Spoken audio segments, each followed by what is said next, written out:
Yeah.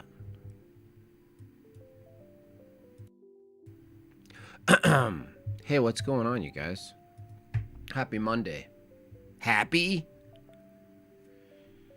It's hot. It's been hot lately. Don't like it. I don't like it at all. Nope, sir. Today we're looking at some stuff. I gotta catch up on some things. I didn't stream on Friday. I didn't stream on the weekend. It's gonna be a chaotic month, you guys. What do we got?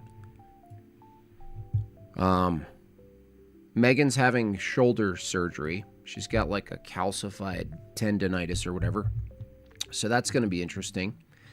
One-handed mom. I don't know how that's gonna change my schedule, just so you know. I also have my iconography class. That's going to be a full week, 6 days. I might stream in the evenings for that, you guys. I might do that, but that's like a full 6 hours of iconography training. So we'll see. I'm going to document some of the class. That's in mid-July. How was my... it was good. It was pretty good. Wasn't Friday the drunk stream? No, I think Thursday was. Friday? No, I don't think I streamed on Friday. The 4th was good. It was lower energy, actually, in my neighborhood. My neighborhood usually gets together and it's a wild time. It wasn't that crazy, actually.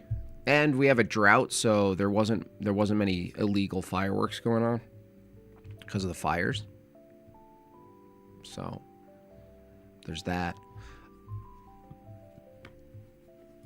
And yeah, you went on vacation? Nice. Very nice.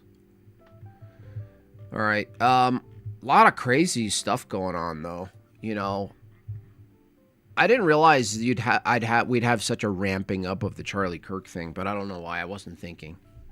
Like, between all the drama and craziness with the sort of like the truther world and the official narrative online, all of it's like coming back around, right? People opened the book again, and now they're doing the trial, which honestly I was watching some of it, and it's almost like it is supposed to be boring. Usually it's boring, but it is really boring. It's like grueling. I was looking at some of it. I'll even show you guys how boring it actually is. Let me show you. Ready? Here we go. Here we go. Here we go. Talk to the students and people around the neighborhood. Do you know who the guest speaker was? I do. And who was that? That was Charlie Kirk. Did you see him? Did you locate the Jews? Which one? Who? Where's the... You ever play Where's Waldo? You ever play Where's Waldo Steen? Mr. Kirk that day? I did. When did you first see him? When he arrived on campus, just behind the west side of the Hall of Flags, I saw him pull up. And Charlie can Kirk someone pulled up? access the courtyard in that You saying Charlie Kirk pulled up? through that area? Yes, they can. How so? Where he pulled up underneath the Hall of Flags is a opening to where you could drive. By the way, did the U.S. win the game yesterday? Are we in the quarterfinals or what? Tell me what to think. A car underneath, so there's access right there. You Was pull up watching or even with the drive commentary? underneath. Yeah, seriously. They should have a whole truther version of this, don't you think? I mean, we're really missing out on... They should have 2 different trials. One that's boring and according to, like, just strict evidence and hearsay and all the rest. And the other is... what was I going to say? Just like a wild truther version. Like, it's like the craziest version. The Hall of Flags. And you saw him arrive? Yes. Okay. Can you describe what you were seeing? What did you observe? What were you wearing? On that day, I observed Charlie going back, doing some meet and greet with some people, getting some photos taken. He then came underneath the Hall of Flags and went to his tent, and he was there answering questions and talking to individuals that would ask him questions. The tent you're referring to, is that the tent that we see when it was set up in the courtyard? Yeah, that white square tent. The white top? Yes, he was Okay. under that. Fast forward to about 12:20 or so a little bit after noon, the noon hour. What happened? What did you see and what did you hear? Who the hell's this guy anyway? I look at Charlie Kirk event like JFK. There wasn't a shooter. Their bodies just did that. They didn't drink their Ovaltine and eat their Wheaties. At least with the, I don't know. They're actually very similar though, because nobody quite sees who shoots anybody. There's sort of like this character that you don't get. My intuition didn't tell me the Tyler guy was like the guy. But I mean, who am I? Why would I trust my intuition all the time? But similarly, they're very similar. The Oswald fella and this guy. So I mean, look, pansies exist. They exist. The question is, was he a pansy? And the question is, well, if he was a pansy, you still need to create a coherent account of the murder, the assassination. And honestly, as much of a truth retard that I am, and I really am, some of the stuff that I've seen as a presentation, I'm like, maybe that's the psyop. You know what I mean? Because some of it is so insane. Like, these people, some of these people get so hooked on their narrative that they'll find, like, what did I see? I saw a clip, like a zoom in of his team after Charlie Kirk fell off of his chair. A zoom in of one of the teammates, like, sort of like, because there's like, you know, a bunch of people approach the body, and there's like this very slight, very quick moment. You have to slow it down so much, where the guy kind of like puts his hand on the back of another guy, like another security guy, and then his shirt lifts up a little bit, and you see like a device. I don't know. It's like a radio or some type of phone or a pager or whatever. And people are like, they're posting that, and they're like, "We're so close, you guys." And I'm like, what? Close to what? What are you talking about? Look, I'm someone who's willingly retarded. Like, I want the conspiratorial angle to come out. I want to take that angle. You know what I mean? That's what I want to do. But they're not really giving me any good. They're not giving me anything good. I heard an individual talking to Charlie, and I happened to... I call them pansies. I call them pansies. kind of glance over the edge of the railing about that time. I could see the right side By of the way, Charlie's shoulder, so not his... By the way, thanks for everyone who liked and shared the TikTok reel. For my channel, that's pretty good. You know, people viewing it a lot, so I appreciate that. whole body, because he was underneath the tent, so I could only see probably the right side of his body. He was answering a question. Speaking of pansies, you know, I haven't streamed in 2 days. We have 1 out of 10. You guys should be celebrating that I'm streaming He today. asked him a question, and then I heard a shot fired. Do you know what time that was? Yes, What time was that? 12:23. We have the image of damage from the mic explosion on Charlie's chest. Do we? I haven't seen anything from his body, actually. I was looking for a while there. I haven't seen any photos of the body. That whole thing was weird too.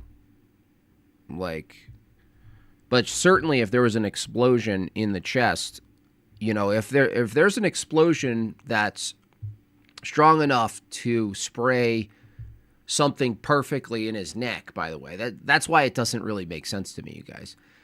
An exploding mic, okay. Do you know how unpredictable such device would be? Do you understand that how unpredictable it is? It just, you're going to risk it all. You're going to risk planning and executing with multiple people a planting of an exploding mic.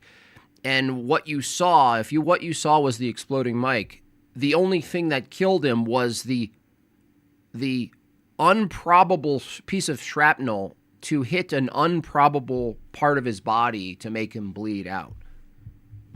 But the same explosion doesn't completely, you know, in a white shirt make his chest bleed. That doesn't make any sense, you guys. Like, at least craft some type of explosive device that has an accurate, you know, that's why they push the whatever, that sort of directional charge thing. But even that, it's like you got to hit the throat. You got to hit exactly the point. You have to hit the point. Your ignorance on the device is not a refute. No, I just told you, dummy, what I just said. If something's strong enough to explode and launch a specific piece of shrapnel in a specific spot, in this case his throat, that was the cause of death, right? That's where all the blood comes from. You would have to have that harm the actual chest. Unless you're saying, no, it's an explosion that directly sends pieces of shrapnel or a specific type of shrapnel to the neck. Why? What do you mean? Show me it. Show me how that works. I mean, show me.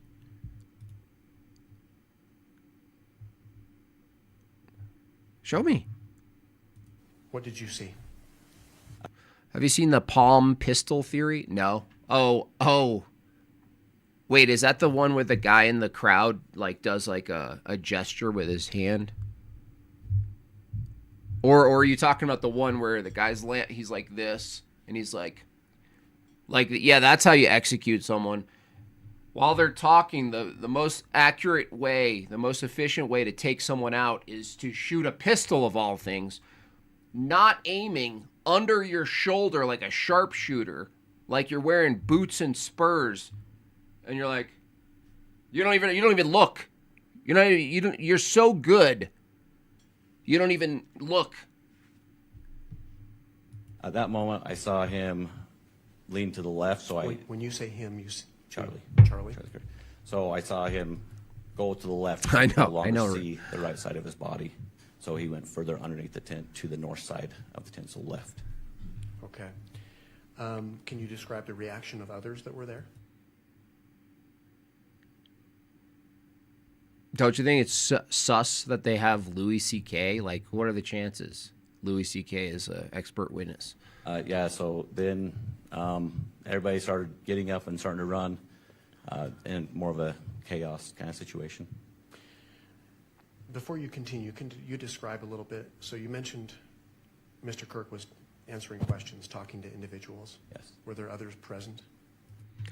The video? Yeah, no, I saw the guy like this with something under his chest, but it's like, there's no reason to believe that was a gun because there was no jolt. You can't just shoot a gun and have nothing happen to your body, even your hand. You to shoot anything that's strong enough to enter someone else's body, you're going to have some sort of recoil or something, let alone you're going to have to aim it, right? You're going to have to definitely aim it.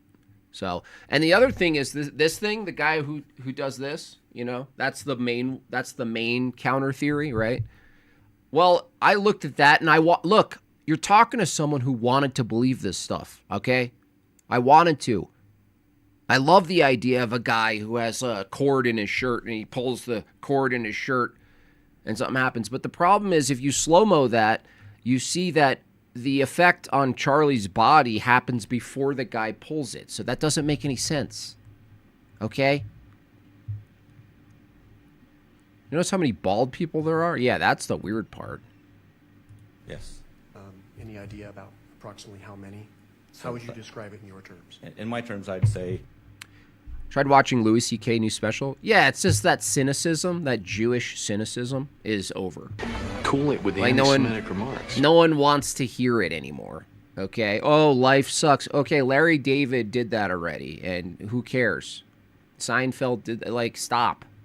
Louis C.K., stop. No one cares. Oh, you hate babies. Wow, that's so unique.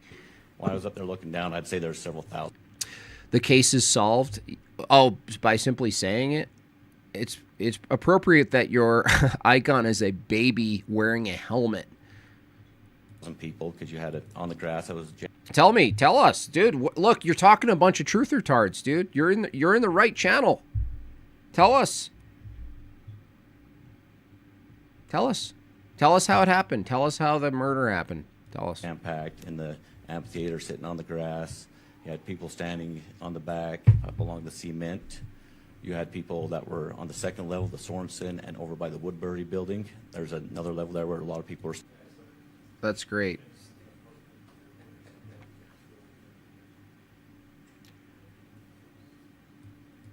I think the Mormons did it. Has anyone ever said that? I'll come up with a motive that the Mormons did it. You know, I think Charlie Kirk was coming around to, you know, he had really crappy theology, by the way. Charlie Kirk. People don't usually talk about that because they're like, well, you honor the dead, you know, pray for him. But, I mean, you got to say it. I mean, his theology was a bag of trash. And he included Mormons. And so maybe he was coming around to thinking that Mormons weren't Christians and they were all, okay. Okay. It's over for you, buddy.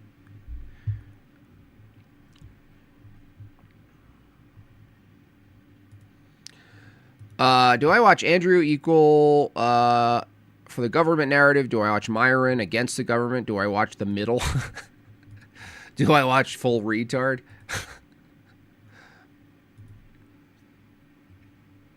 I don't know.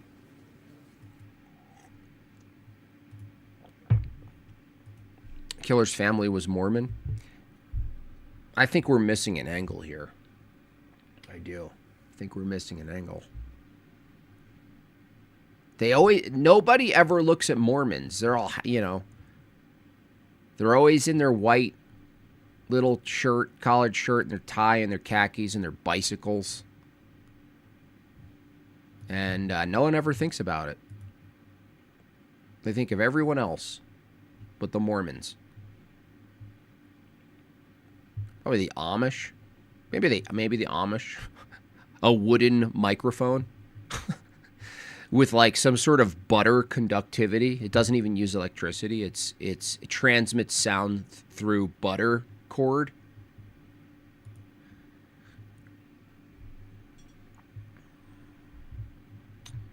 Wild.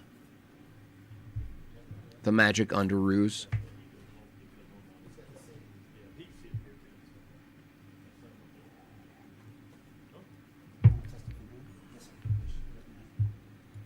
Yeah, the stats are in my favor. A Mormon did it. Too soon, the gummy smile, I'll bring it back. It's saved on my computer. It's saved.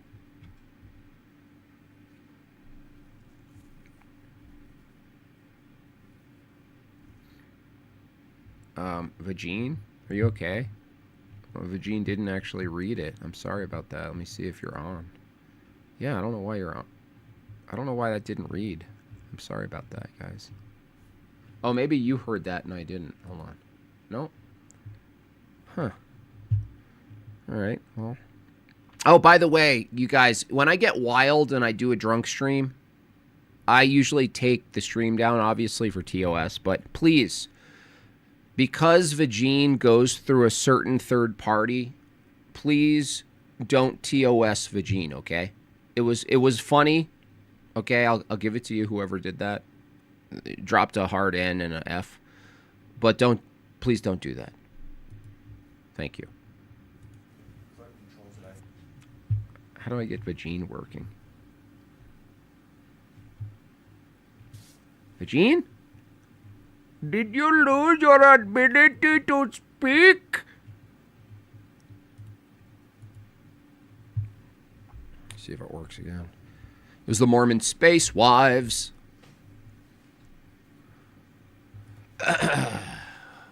Why do we only get a small snippet of the roof video from one angle? It's the Pentagon video. That's the part, honestly, that makes me question everything. But there's no way I believe the official narrative. There's no way I believe it's as simple as this chinless dude doing all of this, and there's nothing else to it.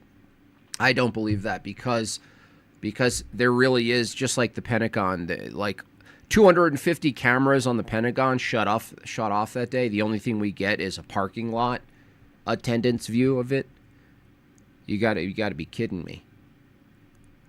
There's got to be more. There's got to be more eyes. There's got to be more of everything. But then again, it's like people were filming.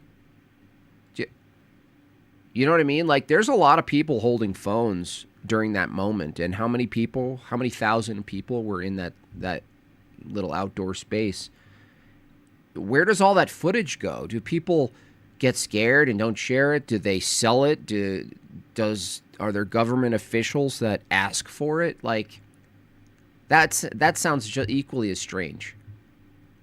You know what I mean?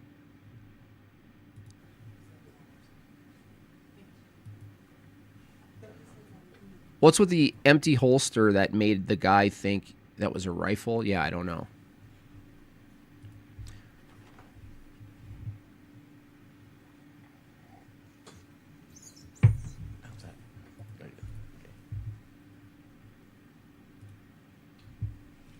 I don't know. Oh, by the way, I just wanted to show you guys this. I posted it. Orthodox Shahada. As I said, you guys, David Wood, I told you guys weeks ago, the irony of David Wood running the Islamic Dilemma as his prime faculty. That's his methodology. That's what he got good at.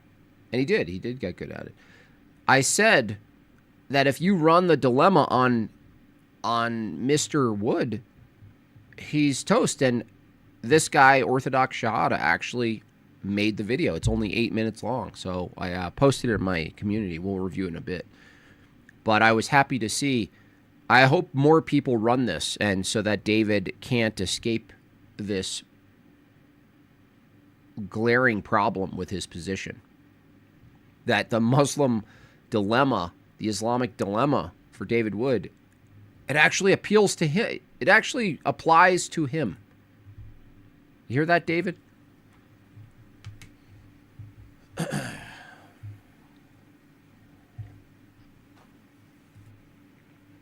I don't know what section this is. I mean, here.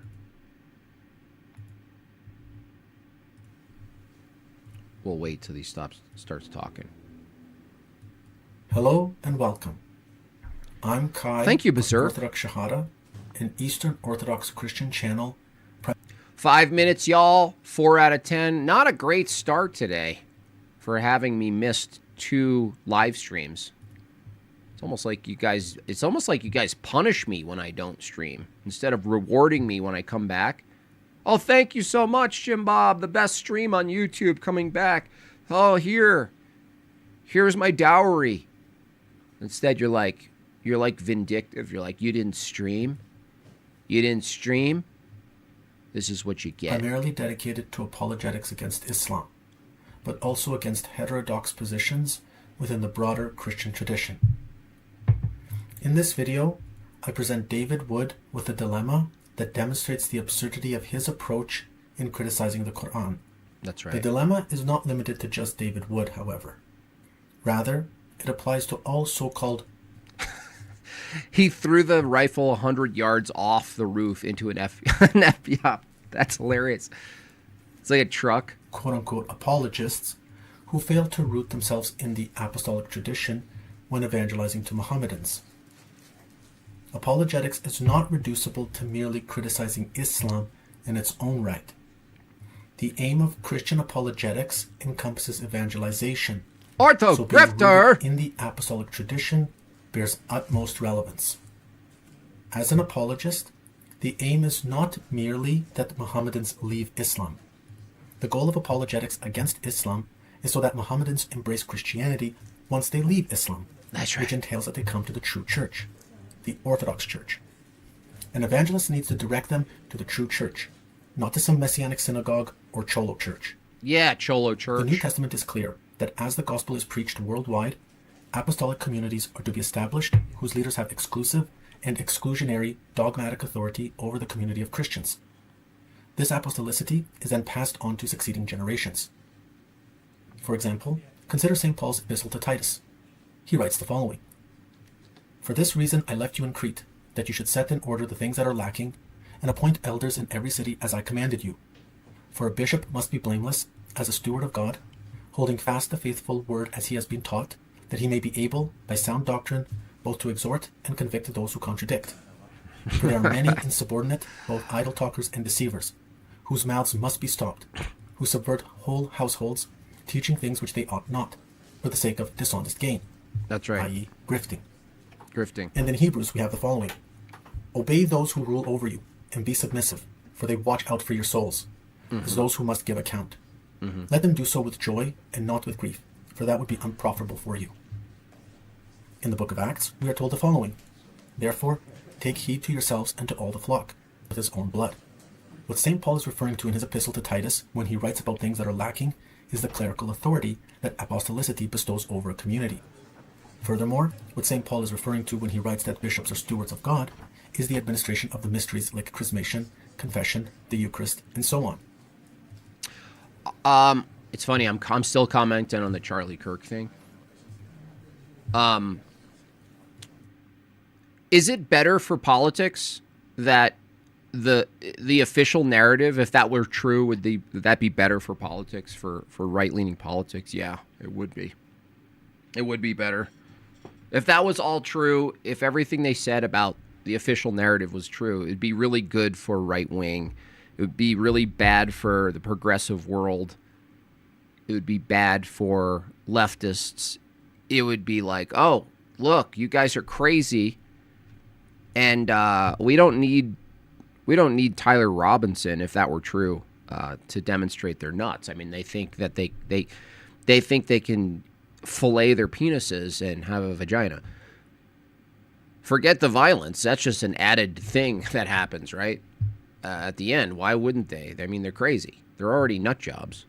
But the thing is, it's like, I can't do that. I can't actually trade a better political angle for like the truth. Like, I see the utility of it, but it's like I can't. These events are just way too strange. There's too many strange elements. There's too many inconsistent elements from every angle. So, like, that's the weird part, is like, if you counter the narrative, if you counter the main narrative too hard, you end up presenting a counter narrative that's just as insane. So what do? What are you supposed to do with it? Like, everyone's a detective. Everyone's a detective. What better way than to spend my money on excellent entertainment? Thank you. Appreciate that, Gretter. Appreciate that. Thank you so much. So that's kind of the trend that I see, and I saw that with the 9/11 thing as well, where you counter it and you go, this doesn't make sense. And there's a difference between this doesn't make sense and I'm going to also flood what I think doesn't make sense with a bunch of other stuff. And that's where I think real, like, sort of COINTELPRO happens. That's where I think real PSYOP stuff happens, is that stick to, if you're gonna undermine the current narrative, Notice when I debate evolution, I don't flood it with theistic claims. Similarly, if you're going to counter the official narrative, pick it apart. If you're going to be a truth tard, pick apart the current narrative. Don't add in Radio Shack gun on monster truck theory. Don't counter it with this exploded thing. Just counter the official narrative. You know what I mean? Like, it's almost like you're giving the official narrative more power by trying to substitute it with another thing instead of just going at what the official narrative is. If you guys think the official narrative is false and has holes, poke holes in it. It doesn't require you to insert remote control drone Mormon. Okay? You don't have to do that.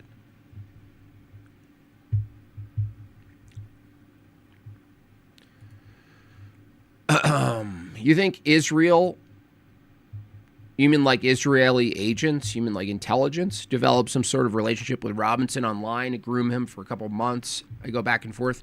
Well, that's the other thing is like, if Mossad or Israel or like, the conception of Israeli assets, if they're so powerful, wouldn't they have their own guys? Like, if anything, you wouldn't train some pansy. I'm going to say pansy now, not patsy. Train some pansy. That's a liability. He's young. He might break. He might crack. Like, if you were Mossad, if you were part of a dark, unknown, Jew ninjas, if you were part of a Jew ninja cult called Mossad, I wouldn't use some schmo like Tyler Robinson. I'd use my best hitman sniper. I would facilitate that the environment was suitable for him to do his job, and I would trust that the person would do his job, right? The snipers with the yarmulkes? That's what I would do. I wouldn't think about what a liability that would be. You're attempting to now, here's the advantage. You could just say, "Oh, it's a crazy kid. Look what he did," right?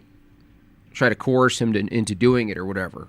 Do some MK Ultra stuff on him, and he does it, and then you're like, "Oh, it's just a crazy person." Everybody wins.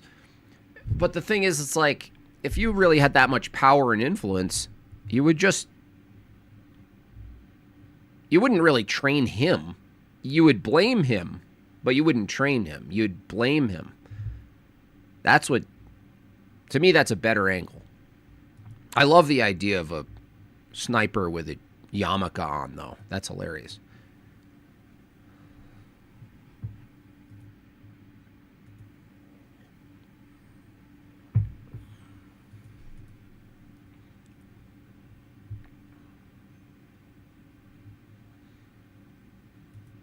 You can just, do it that way. You can hire multiple doofus hitmen for the price of a really good one. Yeah, why not just get a really good one, Hitman has the potential of being arrested and outing Mossad. Yeah, but then that makes worse sense to me. Like, look, that comes with the territory. That still applies for Tyler Robinson, though. So, like, if you utilize Tyler Robinson, who's not trained in getting away with stuff or trained in not talking or not trained in all of the, different aspects of conducting such an event, you would still risk going with the higher level person to do the job, not the lower level person. That doesn't even make sense to me. Everybody has the potential of being arrested if they commit a crime. Everybody. That doesn't apply to only Mossad agents. If that were the case, that would apply to anybody. So who do you go with? Like, if you're going to really do a job, it's like you're going to go with the the bozo kid? Like, that doesn't make any sense. Jim Bob is not correct. Tell me how. I mean, I'm fine. I don't even have a full investment. You could tell me how I'm not correct. To me, that doesn't make sense. If you have the power to do an assassination effectively, and then you have the power to blame it on someone, it makes more sense you just blame it on Robinson if that were the case. You wouldn't groom him to do it necessarily, because how trained could he be? How trained could he be? You know, I could imagine like a system where you nudge him, where you're just doing nudging. You guys know what nudging is. You just kind of, you groom him, you know, but then you have to make sure he's good at what he does. Like, people always forget about this stuff.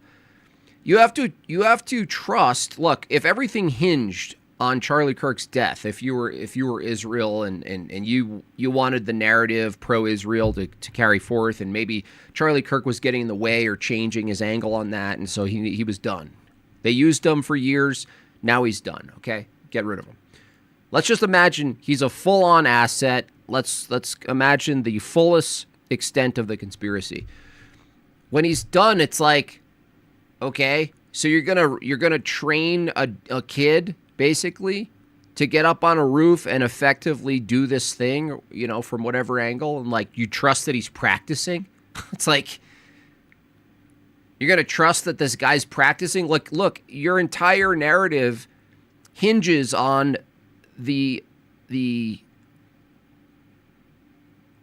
completion of this event. And you're just going to leave it on some chinless dude who likes trans people? Like, no, dude, at most you're going to blame him for it. But then it's like, what's in it for Tyler Robinson to take the blame anyway? Is it his family? Is that what it is? It's like, does his family get a huge lump sum or something like this? And he takes the fall. It's okay. And people forget about it, or, you know, it's like, it doesn't make any sense. That view doesn't make sense. If you're so powerful that you're relying on someone like Charlie Kirk to maintain a narrative that's so important to your identity, to your power structure, you don't hire a doofus and hope that he does the job. You know how many different things could happen where you miss, like where you don't do a good job?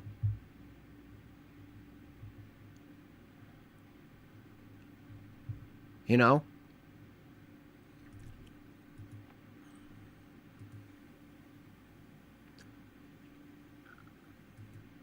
I just don't understand that. It's like, maybe it's just in my mind. If I was powerful enough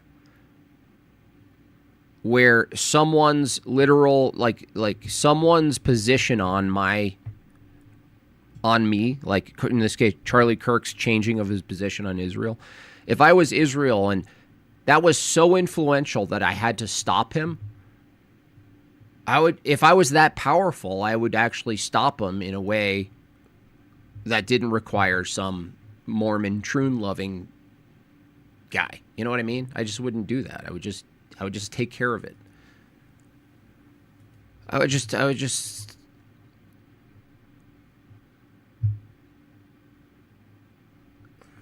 Mossad wouldn't hire some pro hitman.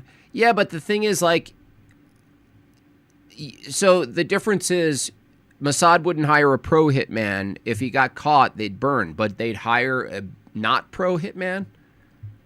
Like, I just don't understand the reasoning. Like, tell me, like, I'm not like stubbornly stuck to any position here. It just doesn't make sense to me. Like, what's the advantage? The advantage to a pro hitman and all of the resources you have to facilitate it, you're more likely to get away with it, and that's not going to be a problem. But instead, you hire a low-tier hitman, and you still have to do all of the management around it. You still have to manage the facility. You still have to manage the angles. You have to manage all sorts of things. So it's like the reasoning here is Mossad's so powerful, Israel's so powerful that they have to execute a new counter signaler, Charlie Kirk. They're done with him. They utilized him. He's done. He's of no purpose anymore. Let's get rid of him. They still have to do all the work internally to make this happen, but they just hire the guy who might not make it happen effectively to do it. Like, I make it make sense to me.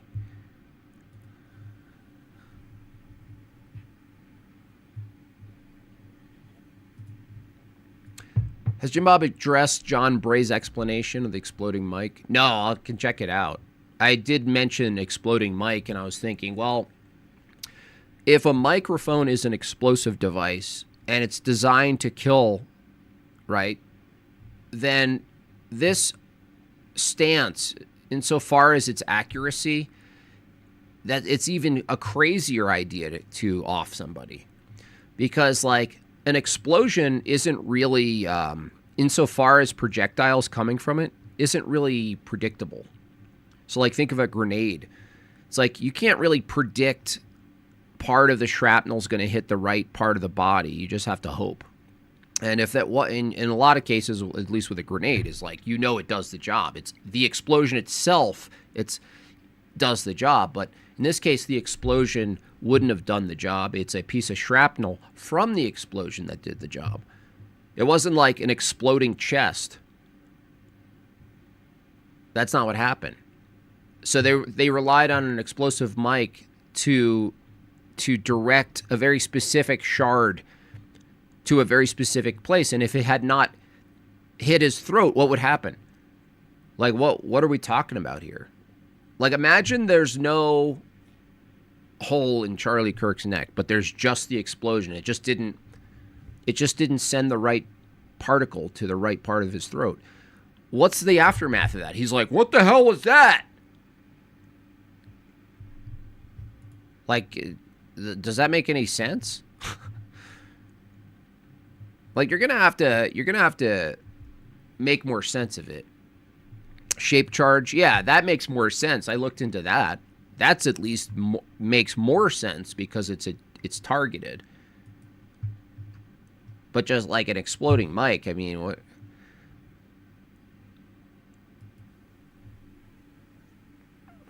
The shrapnel was unplanned. Yeah, but that's the thing. If the shrapnel was unplanned and that was the thing that actually did the killing, absent the shrapnel, what are we talking about? Some exploding mic that doesn't actually kill him instantly from his chest, where there's actually blood from his chest. Like, there's no actual explosive debris. All you have is a broken necklace, you guys. Like, this idea of an explosion happening in his chest, you're going to have to see things go like this. You don't see that. You see more like an impact, and you see his necklace break. That's it. You don't see anything else. There's no debris. You would see particle debris. A microphone is made of something.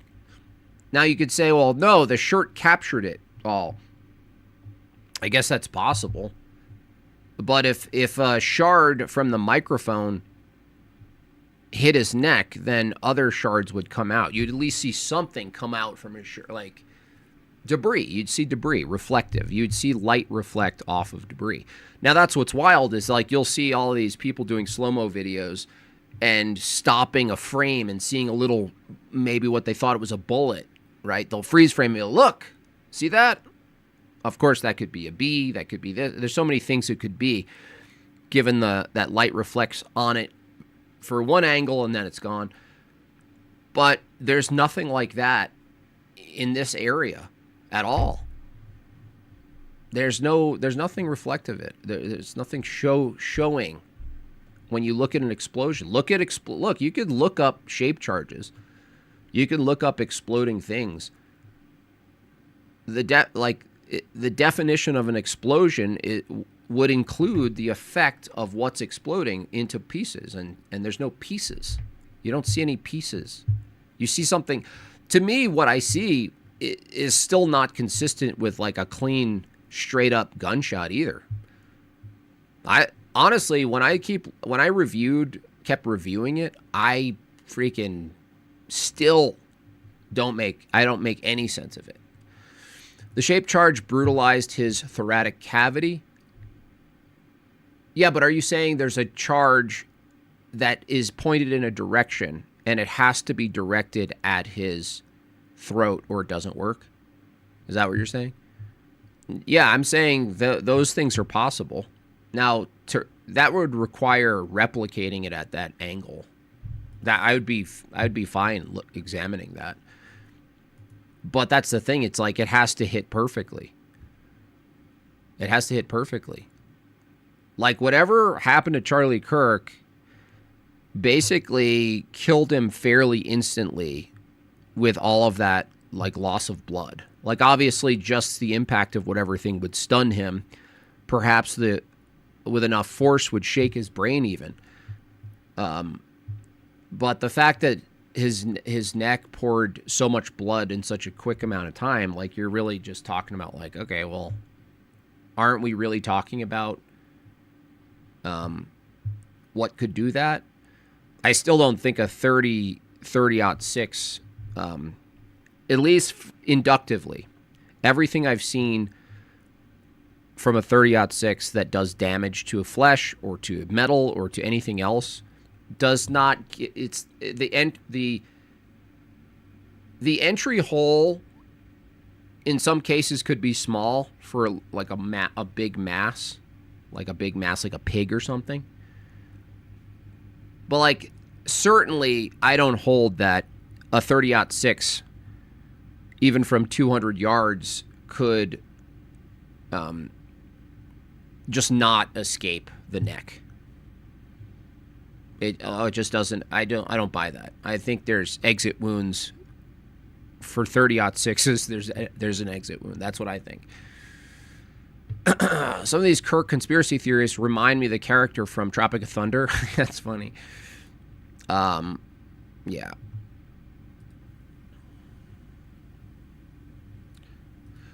Robinson is a young idiot. Let me see. Exhibit.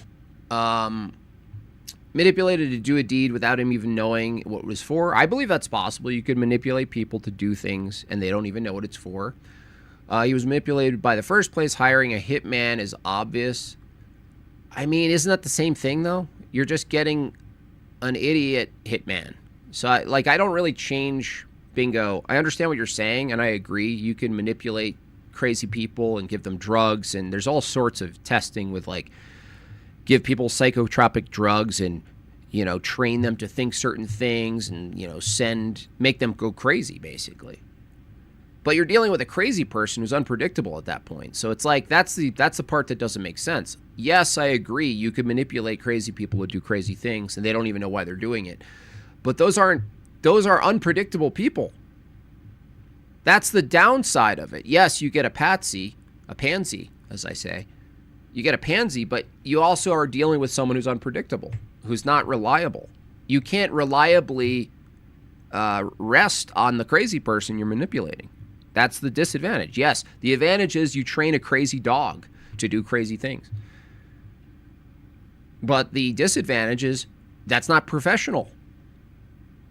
So I don't really see the difference in calling Tyler Robinson like some crazy person that you manipulate into killing people. All you're talking about is getting a lower tier hitman. It's still a hitman. You're still hiring a hitman. I don't understand why would you not call that a hitman? I would call that a hitman. It's just a retarded one. 4 on your mark. I would say a hitman who's trained, higher probability of hitting the mark, higher probability of being unseen, higher probability of knowing how to and where to exit, better communication, everything along with it, a hired hitman. It's like people are just saying, well, no, that would be too much for them. Why? That would be true for every time they used a hitman then. So let me get this straight. Mossad is powerful enough to take out anybody they want, but using a hitman is too risky. Are there hitmen then?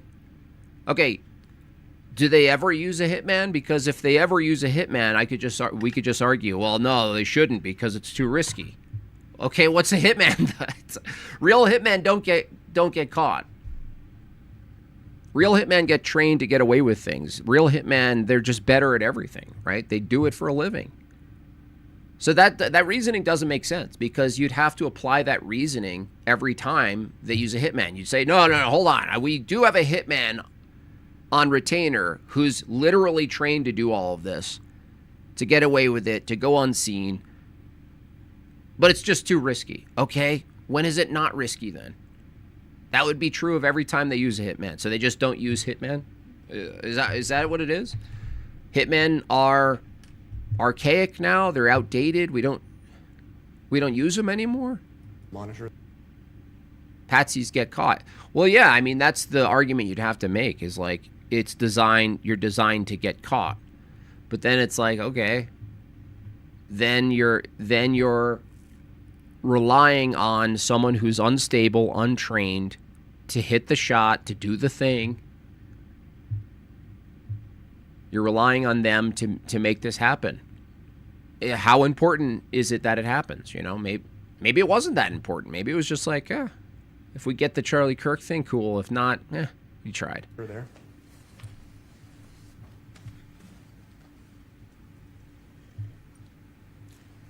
And let me know. A double hitman? I think that's usually the decoys are really usually placed, Christian. I think there was enough confusion that day. So many confusing things about that day. If I were a coin clipper, I'd hire a retarded hitman to save some money. Yeah, fair enough. Did we go with Gary, or did we go with this retarded troon lover, ex-Mormon? What do we do? Talking about $7 million for a single shot, probably hit the target, or maybe this guy gets a good shot on him. I don't know. What do we do? How much is it? What are we saving here? Look at the savings. Abby says, if you enjoy the stream, consider sending a super chat. I agree, Abby. Thank you so much, Abby. I can see that. I love you. Okay, I can see it. And do you Thank you. recognize that exhibit? I do. And what is that? This What is a that? nighttime view of that same photo. That was just last. Same view, looking west, and I can see the disturbance in the gravel. And what tells you that this is the same photograph as the last one, as exhibit 3.2?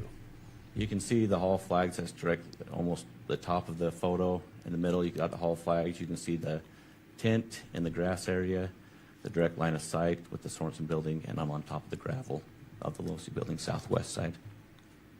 Is there also an LDS temple that's depicted in that photograph? There is. It's going to be on the top left of the photo. It's lit up. Okay. LDS Temple. Do you know who took this photo? I do. And who took this photo? Melissa Richards. And who is Melissa Richards?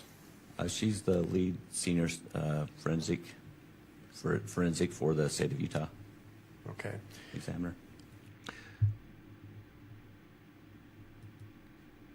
It's not Israel for that reason. They would never get caught. So since the wound, well, apparently if it was Israel, they didn't get caught. So whether they, let's say the whole thing it was Israel. They didn't get caught. If they used a hitman, they didn't get caught. If they used Tyler Robinson, they didn't get caught.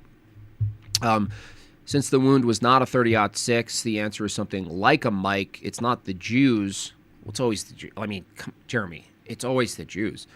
It's simply comes down to control of Tapusa. Yeah, but the control of Tapusa, if you were to trace it, if that's an NGO, if that's a controlled party for political reasons, for geopolitical reasons, then it was controlled and largely influenced by Israel. Then it coming down to control of Tapusa, I don't look. If the argument is it comes down to the control of Tapusa, and you insert Erica Kirk in Tapusa, like you're gonna have to make a secondary argument that Tapusa is better controlled by a retarded chick than Charlie Kirk. Like, are you saying then it's easier to control Tapussa because of her? Okay. Maybe. And Maybe. how do you know that she took this photograph? I spoke to her. How do you know? Let's renew the objection to hearsay. That's an outstanding objection. Thank you. Mr. Grunander, do you want to respond to the objection about hearsay? Yes, Judge. Under Rule 1102, hearsay is admissible to establish the foundation for the authenticity of any exhibit. That's found in 1102 sub B sub 3. I would also point out for the court that under Rule 1101, which is the applicability of the rules, in subsection C1, the determination of questions of fact preliminary to admissibility of evidence. Wait, why don't they just ask? Why do they do all this? They should all just look at him and be like, "Did you do this?" I thought the whole point is you get an admission from Tyler Robinson, right? If what we have now, which we have to basically rely on hearsay, is that he confessed to his friends through text or something like this. I forget how they got that. Is he pleading not guilty? Like, I'm missing something here. Look, I'm ignorant to all this process, but is he pleading not guilty now? Because isn't that the precondition for a trial? Is you plead not guilty or guilty from the beginning? Or did we miss that part? Honestly, isn't that a thing? Lawyers, where are my lawyer friends? When it's determined under Rule 104, which are preliminary questions, the rules of evidence do not apply. 104 speaks directly to laying foundation for an exhibit. So even at trial, hearsay is admissible to establish the foundation of an exhibit. I would also just point the court to State v. Griffin. This is a 2016 Utah Supreme Court case. Okay, so this is the process.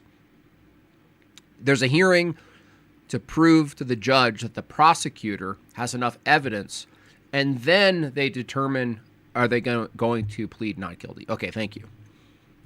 The citation is 384 Pacific 3rd 186, which stands for hearsay evidence is admissible to establish the foundation of an exhibit, even at trial. And we're at a preliminary hearing today, Judge. All right. Anything further, Ms. Nestor, before I issue a ruling? No, Your Honor. All right. Is the guy who looks like Louis C.K. the prosecutor, or? I'm going to overrule the objection to hearsay. I note the standing objection by defense. I also note Rule 1102, and I also look to Article 1, Section 12 of the Utah Constitution, which states nothing in this Constitution shall preclude the use of reliable hearsay evidence as defined by statute or rule in whole or in part at any preliminary examination. Has anyone presented that Erica Kirk was on the roof in that black outfit that she wore? Did anyone present that yet, or? To determine probable cause or at any pretrial proceeding with respect to release of defendant if appropriate discovery is allowed as defined by statute or rule. For those reasons, overrule the objection, and as it relates to reliable hearsay, in this instance, you may proceed. Officer Bagley, did you ask Ms. Richards if this was a fair and accurate depiction of this scene on the Losi building on the night of September 10th, 2025? Yes. And what did she tell you? She said it was. Okay. Your Honor, the state offers State's Exhibit 4. Ms. Nestor? Just object to relying on what Ms. Richards told him in terms of creating the foundation, Is Erica a sniper?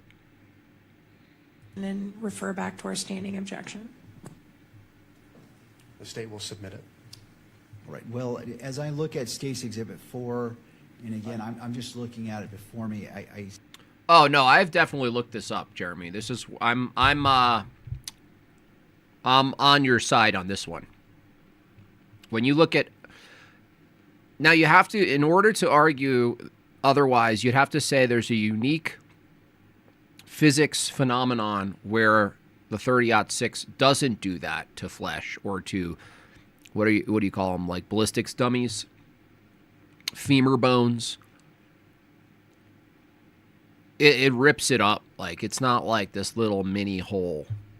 Especially the softness of your neck here. And certainly it comes out the back. 30-06 comes, like, look, if you hit an artery, like, unless the angle is from another angle and it hits the spine and maybe, but still, that would, like, break his neck. Like, his neck would have actually, like, visibly broken.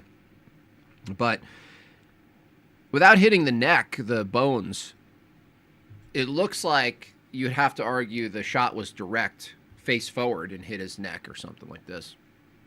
The bullet, like, you really do have to invent some unique exceptions. And I'm not saying exceptions don't exist, but you have to argue the exception.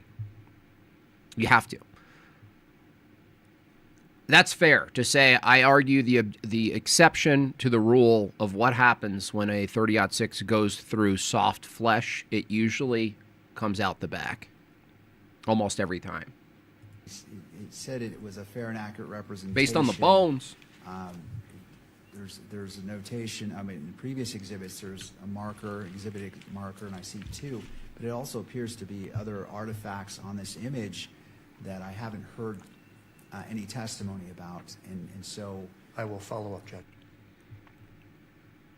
You shot a deer with a 7mm where the bullet didn't exit? Yeah, that can happen. The thing is, like, can you shoot through the soft tissue and it not come back out the back? I'm just saying it's an exception. all right. Officer Bagley, do you see an evidence tag in that exhibit? Yes, I do, a number 2. A number 2, and that's yellow and black. Yes. Do you see other evidence markers that are red in color? Yes, to me they're orange, but they're triangular shaped. Okay. Were those markers, the evidence tag 2, as well as the orange or red markers, present when you observed that scene that day? No. Okay. Were they present, however, when Ms. Richards took this photograph? Yes. And she indicated to you that that is a fair and accurate representation of what she observed that night? I wish they allowed me to view people shooting a gun on live stream but I can't, unfortunately. I would bring that up, but I can't. It has to be a pre-recorded video. Yes. State would move to admit Exhibit 4, Judge. Ms. Nestor? Objections, Your Honor. Thank you, Ms. Nestor. I'm going to go ahead and overrule the objection, noting that the marker, evidence marker, as well as the red or orange markers, I can't tell which color it is, was not present originally. And with those included information, State's Exhibit 4 is admitted into evidence and may be published. Thank you. State would move to publish that. All right.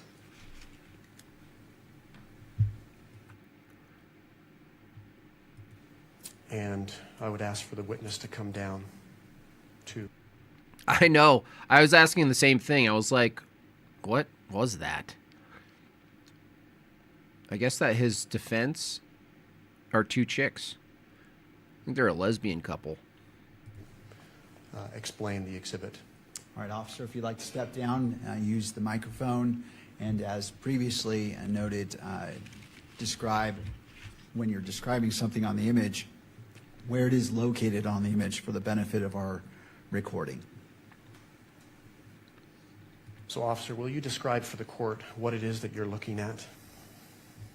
So what I'm looking at is I'm on top of the Losi building, which is where the gravel is towards the bottom center. I'm looking west towards the tent, which is in the upper center, that you got a white tent. You can see the grass down there in the amphitheater.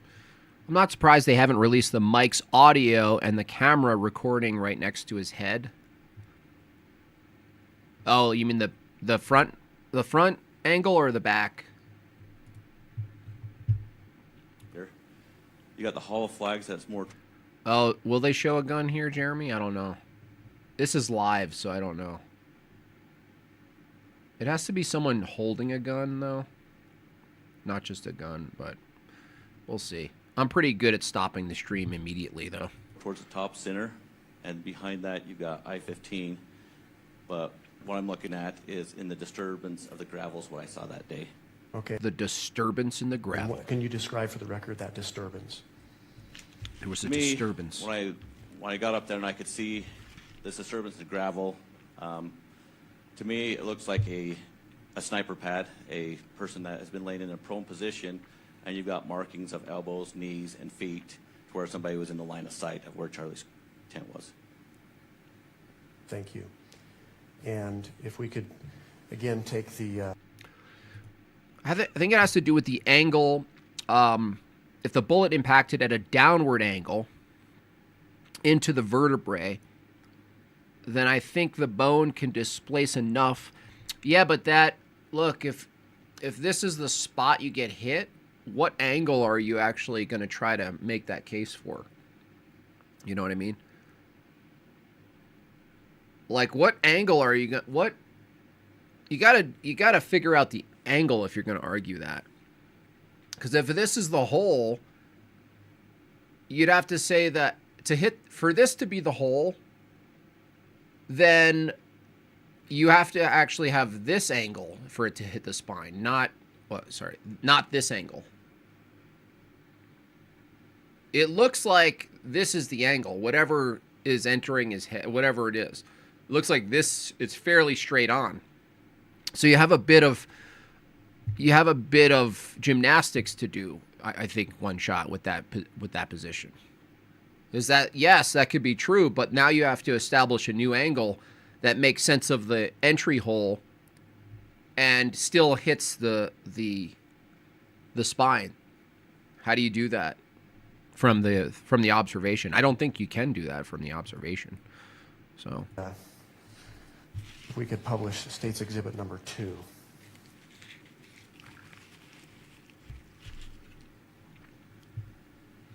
You recognize that, right, officer? Yes, I do. Where on the Losi rooftop did you observe this disturbance in the gravel? If you go to the Can you center point of the to that? picture, if you go to the center of the picture in the darker gray part of it, on the left side, so the south side of the Losi building, 200 yards, bullet is dropping in speed, you mean? Yeah, I mean, that's possible. I don't know. I'm not a ballistics guy. I just look at some of the people who shoot guns and look at their YouTubes, and they recreate what happened, Ninja. And even if it's true that velocity goes down, the height of the bullet goes down, even if you added tumbling or whatever. Now, I don't know if you can purposely recreate like a tumble effect. I don't know if that's something you can do, but from what I've seen, and I go based on the evidence of replication. That's why I don't believe in the official narrative of 9/11, because you can't replicate the effect of 9/11 without destroying the official narrative, because it violates what we know about physics. That's why you can never see a replication of it. Here, I look at the same thing. I look at what can be replicated. And what I've seen replicated is not a 30-06 being caught inside a small section of flesh. Unless you can recreate it, you have to say to yourself, well, it could happen. I just can't recreate it. No, it could happen. We don't have the capacity. Okay, well, if you don't have the capacity to recreate it, it doesn't completely refute it, but that's kind of what we're looking at when it comes to evidence. To believe something has occurred or not in this category, we're going to look at what can be recreated. it would be right. What was the impossible physics of 9/11? That free fall 3 buildings that are standing on their own with a burning fire above them, you went from having tension, having resistance, being that they were standing for 45 minutes with a fire, and that tension being gone at free fall speed. That's never happened. That you can't do that without explosives removing the tension below it. So that That's impossible physics. You cannot have 3 buildings fall at free fall speed with no resistance if there's not something that removes the resistance underneath for it to do that. It's impossible. You can't recreate it. It goes against all known physics. It never happens. It can never happen. It's against everything we know about physics. In the line of sight of the Charlie Kirk tent that's straight in front of it, Okay, on the southwest side of the roof. thank you. You can take your seat.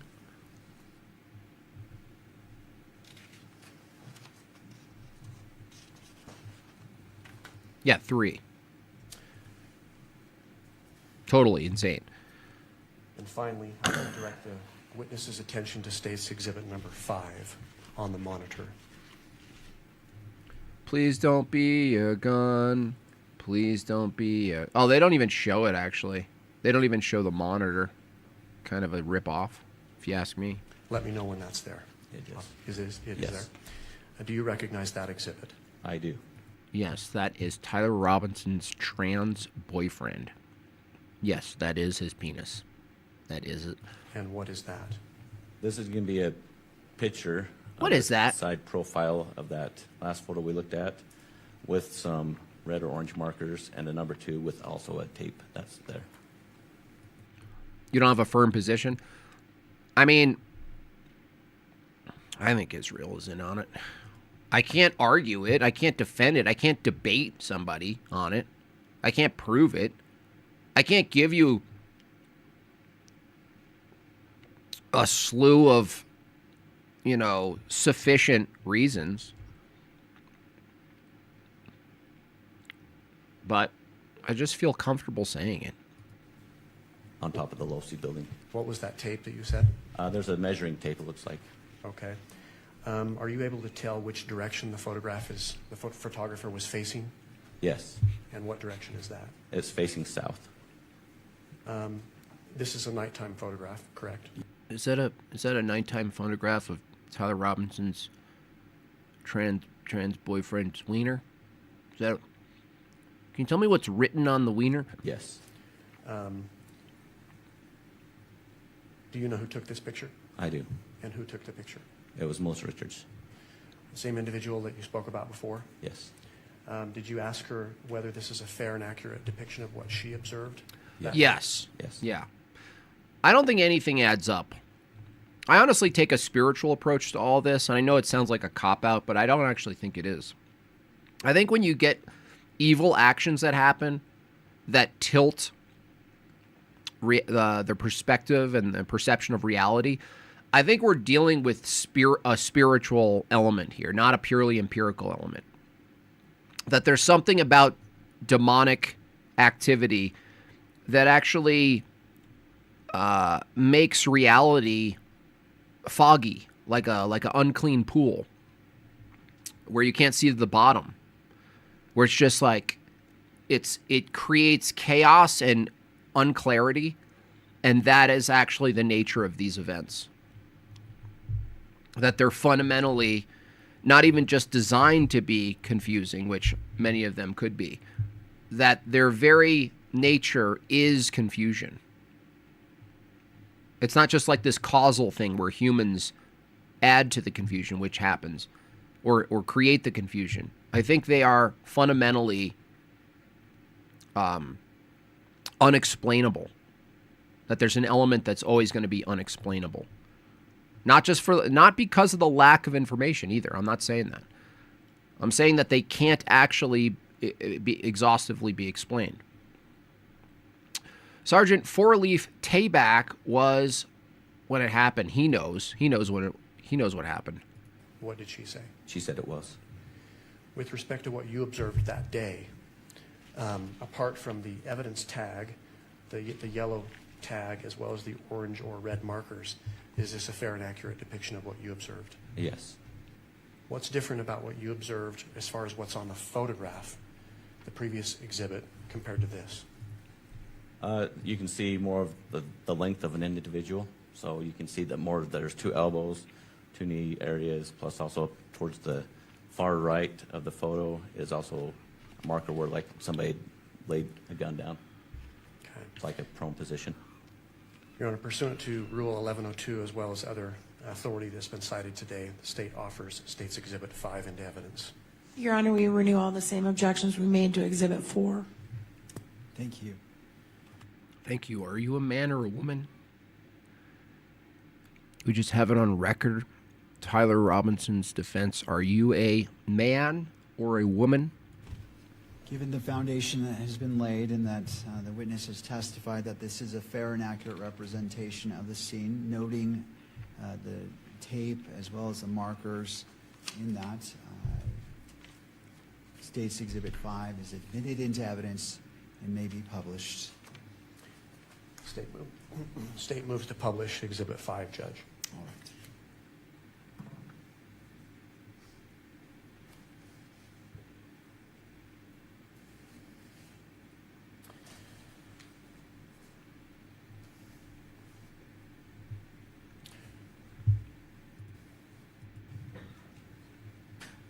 I'll just stand on the objection. I don't think, I mean, he's clearly offering it for the truth because he's at. Listen, Gary. Let's take a better look at Gary here. I don't want to remove Gary from this situation. There we go. There's Gary. Damn, shoulder mogging me. Shoulder mogging me. Sheesh. Calm down, lady.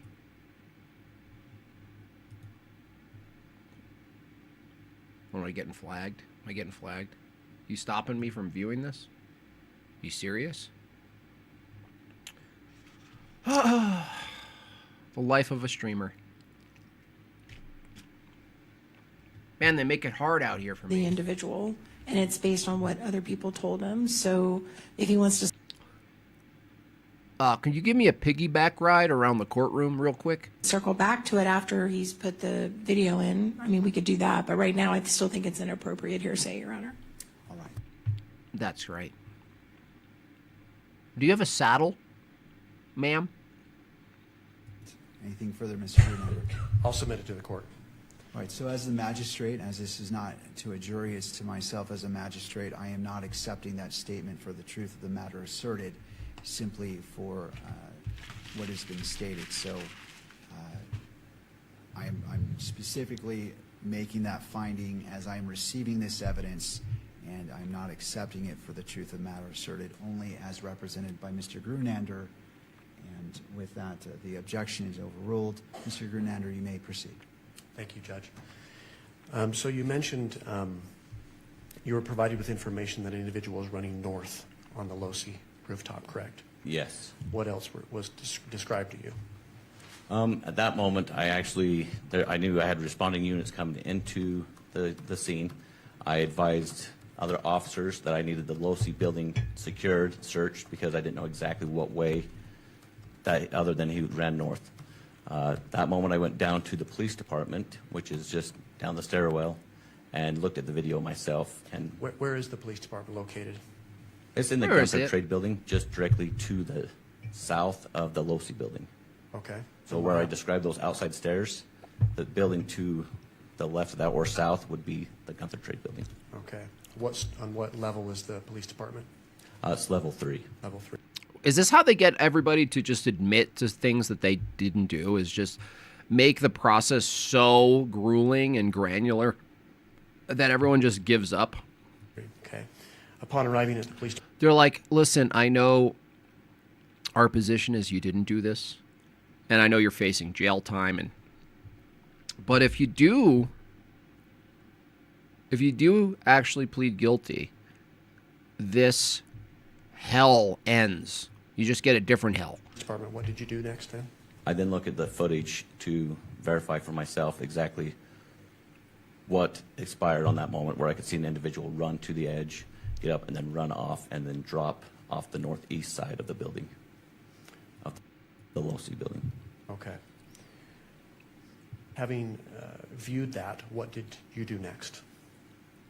At that moment, I realized I had more crimes, a bigger crime scene that I needed to contain and preserve for evidence. At that moment, I went and grabbed some more crime scene tape, and I responded to the northeast side of the building and secured an area where where I saw impressions of the shoe print inside the grass, and also up above on that northeast side of the building, I could see on the cement where someone had scuffed there and then dropped down to the shoe imprint and then finished going northeast. Okay. If I can take the witness back to State's Exhibit 2.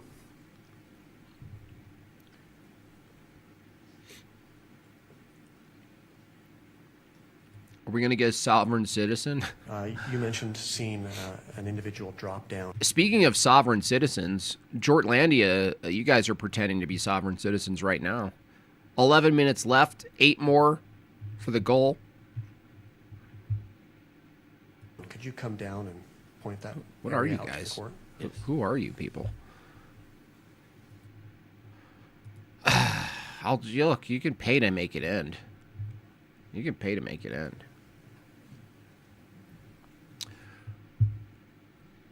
I hope someone does a highlight reel at least. And they just say like, here's the main evidence produced. Here we go. This is what we got. Here it is. Here's the best highlight reel we got. Okay? July 10th. Ooh, Jay's debating someone on July 10th. July 10th. What day is that? That sounds like that's going to be a watch party. Let me see. 10th. Meg Bob has surgery on the 9th. So, you guys say your prayers that we have a smooth surgery. Yeah, I could probably do that. Put that in there. What is that? 7 p.m. Oh, yeah. That sounds like fun. Oh, and that's going to be brutal. Can we have ethics without God? That's going to be brutal. Oof. That's going to be a bad one for this watch party. Nice. It's in the schedule. Thank you, Abby, so much. Thank you so much, Abby. All you men relying on you, women of Jortlandia to pay your taxes for you. Shame. Shame on you. You should whip yourselves. You should be whipping your backs with palms right now. Okay? Yeah, I don't know how long that's going to take for them to get to evidence that, first of all, they have to establish evidence of a shooter, somebody, and then they have to connect it to the guy himself. It's going to be exhausting. Prayers for Meg Bob for upcoming surgery. Thank you, Abby. Appreciate it. Anywho. That's a whole lot of waiting around, that court thing. That's insane. Oh, hell no. Oh, heck no. Nuh-uh. There's definitely an industry, though. The counter, there's an industry of the counter narrative, which kind of is annoying because I like counter narratives. But when they get so crazy, you start to wonder what the real psyop is. You start to wonder who's the real psyop here. If there's actual legitimate good faith retards like me who are conspiratards, who don't agree with the official narrative and want to poke holes in it, and if there was an offering for a new narrative, it should be pretty sharp. There's a bit of an irony to pointing out the official narrative and its holes and then coming in with a broken, sloppy, unmade sandwich. You know what I mean? It's kind of sus. And there's a huge industry. That's probably why you see it. It's like right now, especially the counter narrative industry online is booming.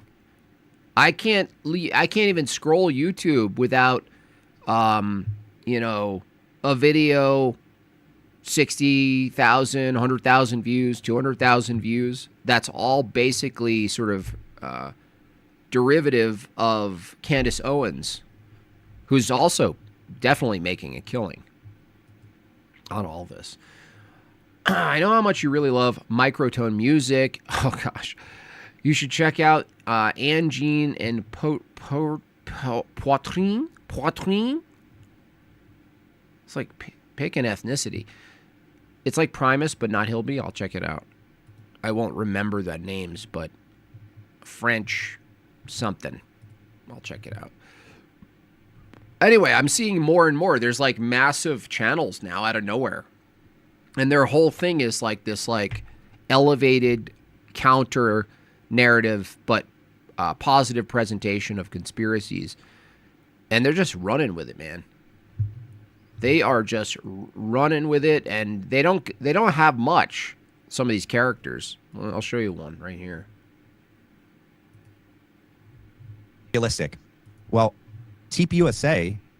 This guy, Bombshell Revelations. You know, it's all just like, look, this is the thing. You're looking at a guy who wants the counter stuff to be true. Okay? I want this stuff to be true.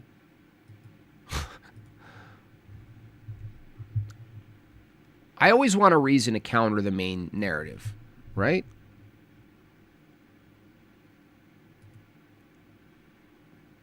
By itself would have done that, right? Can you imagine if... Dude, are you an active homosexual or what? TPUSA was still under the control of Charlie. Charlie was still around today. And if Charlie would have seen everything that happened over the last 10 months with like Venezuela, the war... Oh, fuck yeah, it's a conspiracy. Oh, fuck yeah. Oh, gosh. Like, oh my gosh. Like, look at the roof. I mean, look. Did you even see? Like, I actually have big, beautiful eyes. Erica Kirk, not so much. Not so much. Anyway. War in Iran, Massey, everything. No accountability on the Jeffy Epi files. Like, all the things that we've seen since Charlie's assassination. What they've continued to do to Candace, Tucker, Megan. Oh, thank you. And I just saw a recent, I think, a video. Actually, we'll play it, where Charlie... See, this doesn't help. Look, if you guys want to be not seen as morons, you can't just run on the train of incredulity. You can't just run on that. Like, unless you admit it. Ooh. Because, you know... Look at this. Look at this. What? Look. On the day of Charlie's death, Erica Kirk ordered a Liberty sandwich. Liberty sandwich. Blake and Andrew are trying to say, like, Charlie and Tucker weren't friends. Who is this gay guy? Friends in the end. You know, but I really do think that Charlie would be in the same camp with Tucker right now. And that if Charlie... See, that's just, you can't... Look, you can say that. I could even agree with you. It doesn't matter, though. It has nothing to do with anything. This is what happens. Like, you jumble your mind, and it sucks because I'm a part of the conspiratard anti... the official narrative camp. I'm against there's always an official narrative, and it's always trash every time. It's just trash. But this is what we get. When the official narrative is trash, this is actually what you get in response. And you're like, okay, see, you got your diploma, you got your high school diploma out on the wall. Nice, Derek. God bless you. Glory to God. It's awesome. Keep going. Would have eventually been allowed to evolve to that position with TPUSA at his fingertips. It would have been a real threat. And furthermore, when I was listening to Tucker speak,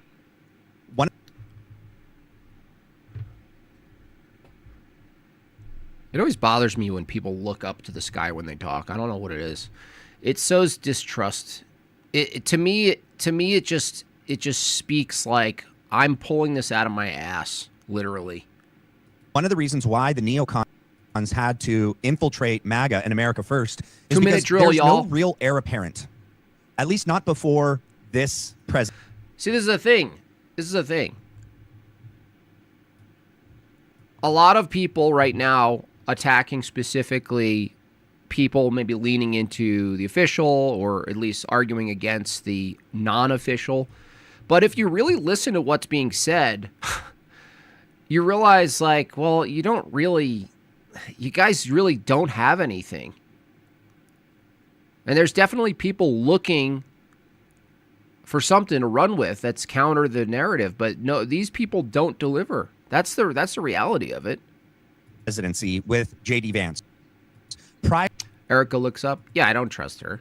I don't trust Erica Kirk. Prior to that, there had been large speculation as to who would assume the reins of this coalition and of this movement that Trump largely, built around himself and his personality, which eventually grew into have really, good ideals, America First principles.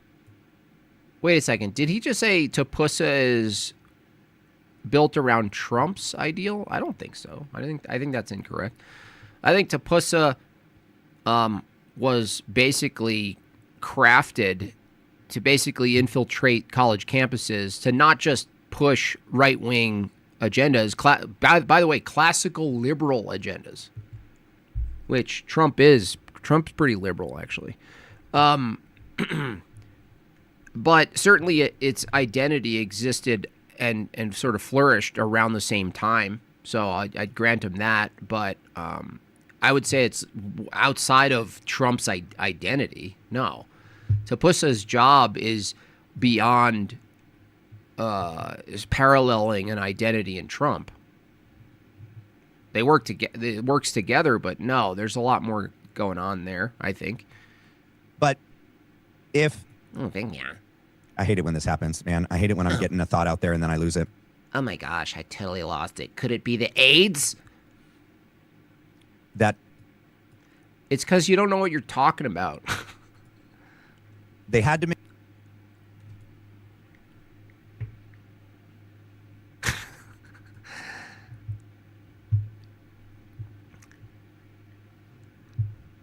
I'm looking for the words.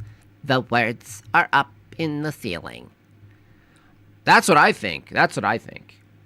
I think it was pushing for a Kirk presidency. I think that that even if you granted the idea that Israel was embedded and in control, not just of TPUSA, but other influential outfits in America that gear people's attention and policies and stance on geopolitics in favor of Israel, that's a very powerful hand to have operating in the world, especially for young children. I shouldn't call them children. They're young adults in college. Like, if you can get it to a young adult in college and get them simping for Israel early on, as if Israel has to do with their liberty. So you sell two things to them. Liberty, the liberty cult, liberty above all. You sell them that first. And then you attach the loyalty program to Israel and your liberty. You want liberty here? Well, Israel is our buddy in preserving your liberty and Nala Ray's liberty. So you want that? You better buckle up, kiddo. You get on the Tapusa train, okay? And I think that the projection was definitely Kirk as a president. But, what kind of president? Well, based on the pattern, it would have been a pro-Israel president up until very recently, up until his death. You could only look to a couple of statements, key statements, I would say. I don't think they're meaningless, but a couple of statements pointing to, well, maybe he was changing his position a little bit. And, maybe that promise of being a president, which I think was to me, that was fairly clear. That if all else remained equal and the trajectory continued, he would have definitely been the president. But what kind of president was he going to be? Make sure. Can you imagine he escaped the anti-Israeli, pro-Israel camp and simultaneously was the guy to be the president?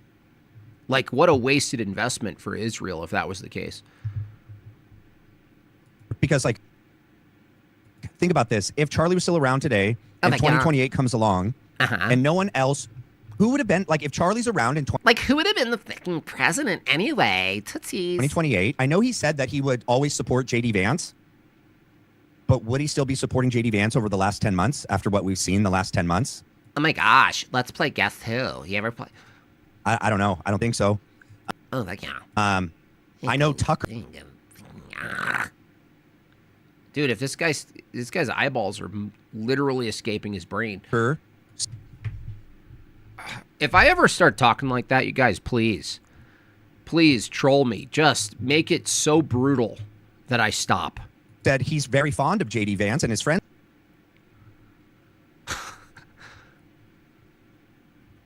What are you looking at, the rainbow flag on your ceiling? With J.D. Vance. And I think he says likes him personally, but even Tucker says he's not voting Republican or Democrat, that they're both completely corrupt. I think Charlie would have naturally evolved to that position as well. And given that would be the case. Yeah, that's true. Yeah, I mean, is that, look, if they have that much control in who's the president, if that is like the thing you have to swear loyalty to, maybe that's the case, so it doesn't matter. But like, I guess you could risk it. I guess you could risk suddenly going anti-Israel after accepting the terms or whatever. You could probably do it. It's just maybe it would be risky. Keep USA's influence. Is that a teleprompter? Influence power. Oh, yeah. Now in the political arena, that posed a real significant threat to future. Bro, what is wrong with you, man? Wars that the ruling elite wanted to get us in. Our greatest ally would want to drag us into. Stop.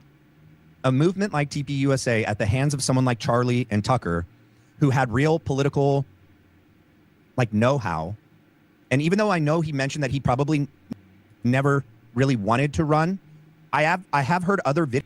Is he reading from the Candace Cloud? Videos where he actually talks about it, and that he even talks about it in the sense like he wouldn't even be able to run until he's 30. It's actually really bothering me. 5, I think it is, and then he talks about what year that would be, and I think it would have been 2028 maybe, right? Okay. So if he was 31, now 32. Okay. Look, I'm just showing you this because there's an endless, I don't know, the industry of this is crazy. Like, that's what I find really interesting. Now, it's timely because there's a trial, so everyone's ramping up with their logos and their neon signs and all their stuff behind them, and they're like, I'm going to do this. We're going to get to the bottom of this. And it's like, you know what it is? It's like you guys remember Making the Murderer? What a perfect example of this phenomenon. Making the Murderer, Netflix comes out. In this case, the trial is Netflix, if I were to do a 1-to-1. And the public opinion is the court now. Like, the public opinion directs the court, essentially. And they do their things, and they're humming and hawing. They do their summaries, and they do their framework. And there's a boom. It's like a massive entertainment news podcast boom. It's huge, too. And people love it. I mean, look at the phenomenon of women and the murder mystery thing. Which, by the way, another staple of Making the Murderer phenomenon, and we get it now. Now, it's not like a new thing. People are fascinated by murders. People are fascinated by sort of ambiguous, mysterious assassinations. Like America especially, we're just obsessed with it. But you just get this massive boom of these people who don't ever present anything. And it sucks because, like I told you guys, I am an anti official narrative conspiratard. 33, 34. So it might have been after that. I'd have to see. It's interesting the way Kirk conspiracy theorists somehow find a way to link other conservative influence together. So simple, guys. What day his birthday is and when it falls on, if it's before the election in the fall of 28. But with his evolving views opposing our great. Tim Dillon's latest, you mean on Joe Rogan, epic takedown of her shit liberty. Do you watch her? Sometimes, isn't he gay though? Like, I have to watch out for these, like the comedian types, because comedians have a tendency to be good at picking out what's trending? What's the button? What's the pulse? That's their job, is to read the pulse of the society and then give it back. And what I find is every time, Jeremy, someone like that who has influence starts repeating the based takes, they do everything but live a base take. They do everything but. They end up being like Theo Vaughn, or like they're pointing out some truths, but they themselves have no position. It's like churchless apologetics. And then what happens is they get a bunch of accolades for it. They get a bump in their viewership. They get a this and a that. And, they become like, it happens with Asmongold, right? The cockroach guy.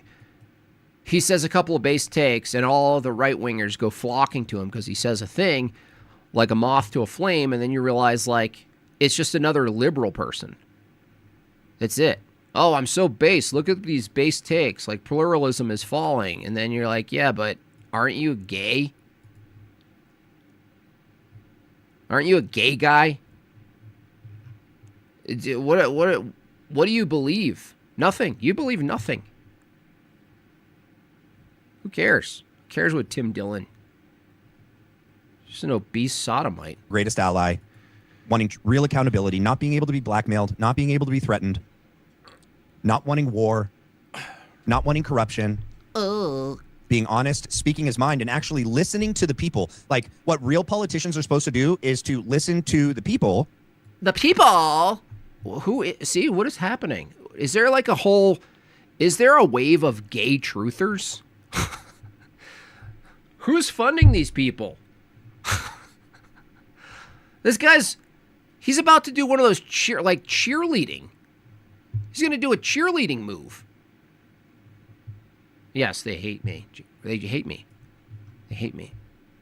And then honor them with their wishes. The majority that votes them in, like whatever those campaign promises are, you follow through with them. Tim is the most consistent. Yeah, he's consistently classical liberal. Probably libertarian. Who cares? I'm so tired of it. I'm like tired of the phenomenon of some famous person says one couple of base takes and everyone flocks and goes, yeah. And then they're just like, yeah, no, I'm still gay though. I'm still a fat gay guy. And I just think that there is a real possibility that the people that are in control really do look that far down the line and make decisions and even plan assassinations on ensuring, even if there's a small chance, ensuring that they never lose the mechanisms of control. And one of the main mechanisms of control that they have right now is this two-party system. Oh, see, libertarian filth. Centrist filth. It's always the same shit, you guys. This is Truther Tard 101.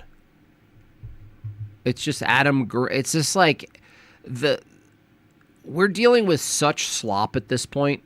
Like, we're looking at the death rattle in the Enlightenment. This is what it looks like. It's a gay guy arguing for some sort of utopian balance of power. The two-party system and the voting, and it's all just charades, and it's bread and circumstances, and we got to wake up. Let me guess. He's going to say, wait, we're going to wake up now, right? And we're going to wake up, and it's like this two... Would you like a one-party system? What, the party of gay guys? Let me guess. Libertarian. Let me guess. Libertarian. And I think Charlie at the helm of TPUSA poses a significant threat to that going forward. Maintaining friendships and refusing to denounce Candace and Tucker and Megan, I think only made the little hats land concerns grow and all the people that they control. Okay? So, yeah, I just wanted to start out with that. So wait, does this guy know he's gay or not? I mean, look at the picture of him with all the guys in the hats. I mean, you're calling out tiny hats? Oh, super. Super. Also, super. Let's see. Okay, so with a lot of the new subscribers that we've had as well, oh, like there's a lot more new members or new new members, and we will be doing a members only live coming up soon. So stay tuned for announcement on when that is for you guys within the next. Oh gosh. Oh gosh. That we shall know the Antichrist by seem to be. Oh, you're gonna do this too? See, this is what I'm also tired of. I want to look. These people suck so bad. These are the worst of the worst. You get these lofty Christian people who aren't even living Christian life. They reject any institution of Christ's church, and then they run off and get to say things like, "The Antichrist is coming. The Antichrist is coming. Watch out. Oh, we got to end the two-party system, and you got to watch it. There's a lot of Antichrist stuff." Characteristics of this presidency and this administration right now. I just found that pretty interesting. Yeah, so it's just interesting. So good. You just cast a broad net to that section of the internet. Oh, the super guy said Antichrist, he's on. Oh, wait until he looks at the ice wall. Oh, can you do a whole thing about the ice wall, sweetie? The way that a totalitarian ruler holds on to it all is he starts war. So that's the rider of the red horse. And then once war is started, you've got... Oh, great. Here we go. End times revelatory dumbasses. Economic failure. That's the rider of the black horse. There's an interesting common... I mean, it's very interesting that James Cadiz, Jack Hibbs, what's another one? Greg Laurie, Rob McCoy, and even those in, our greatest ally. Right. Yeah, that's exactly what this is the real psyop, dude. And it doesn't even have to be orchestrated. Like, we are retarded enough as a culture, and everyone has a microphone, and everyone has a decent camera now, and everyone could buy a freaking light-up glow sign behind you with a crappy logo of a lunchbox. Anybody could do this, right?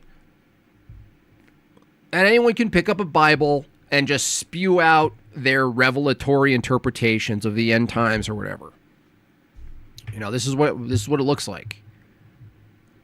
This is just garbage, man.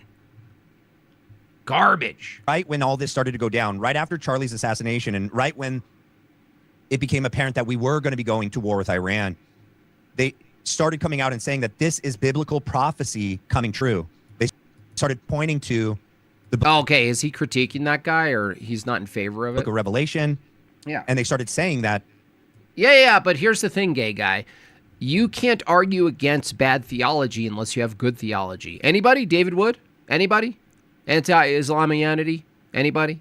Well, you don't need to point to the anti-Islamianity to point to the inconsistencies of a lot of these people's takes. You can't argue against the flawed, perverse, revelatory, end times, dispensational, whatever it is, right? You can't argue against it adequately without orthodoxy. You could, as an atheist, perhaps point at inconsistencies, but as a theological view, as a positive theological claim, you can't refute anything they're saying. This is Lions. The end times, and this is, confirmation that biblical prophecy is coming true. And I find that interesting because so much of what we're experiencing right now seem to be in line with what James is saying will be characteristics of this time frame. Obviously, people could... Dude, how does this guy have an audience? Like, I actually can't take him looking away so much. Obviously know the book of Revelation and make events happen around the world. I almost have to isolate it, actually. I want to see what happens here. I want to see how crazy he looks if you just look at his eyes real quick. To confuse us of the times. One of the things that Christians, we're supposed to know the signs of the times. Oh, you're a Christian? You're a Christian? If people that are in control of the world know that they want to convince us to get on board with things as Christians,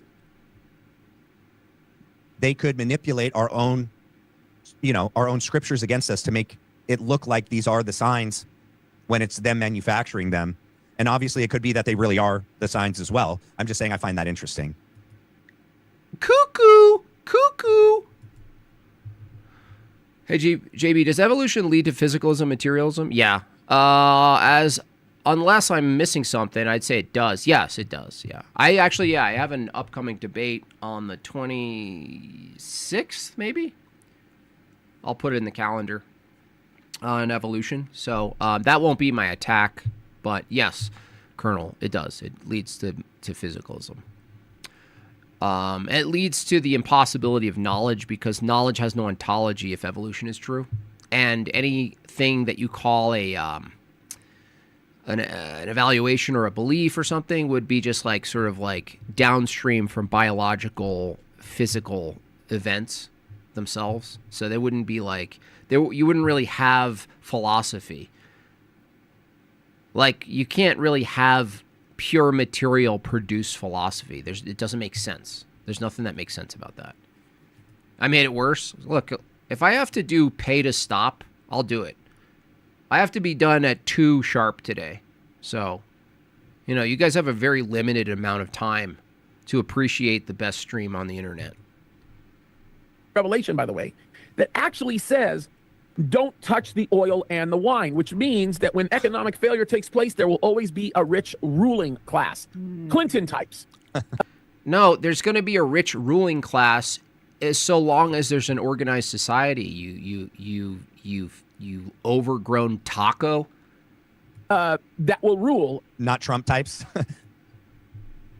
These people say nothing. They just say a whole lot of nothing.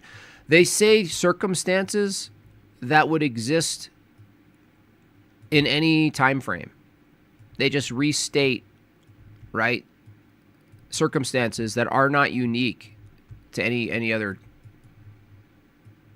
As long as there's a power structure, as long as there's law, there's a ruling class. These people are just libertarian retards. Both of them are. Stupid.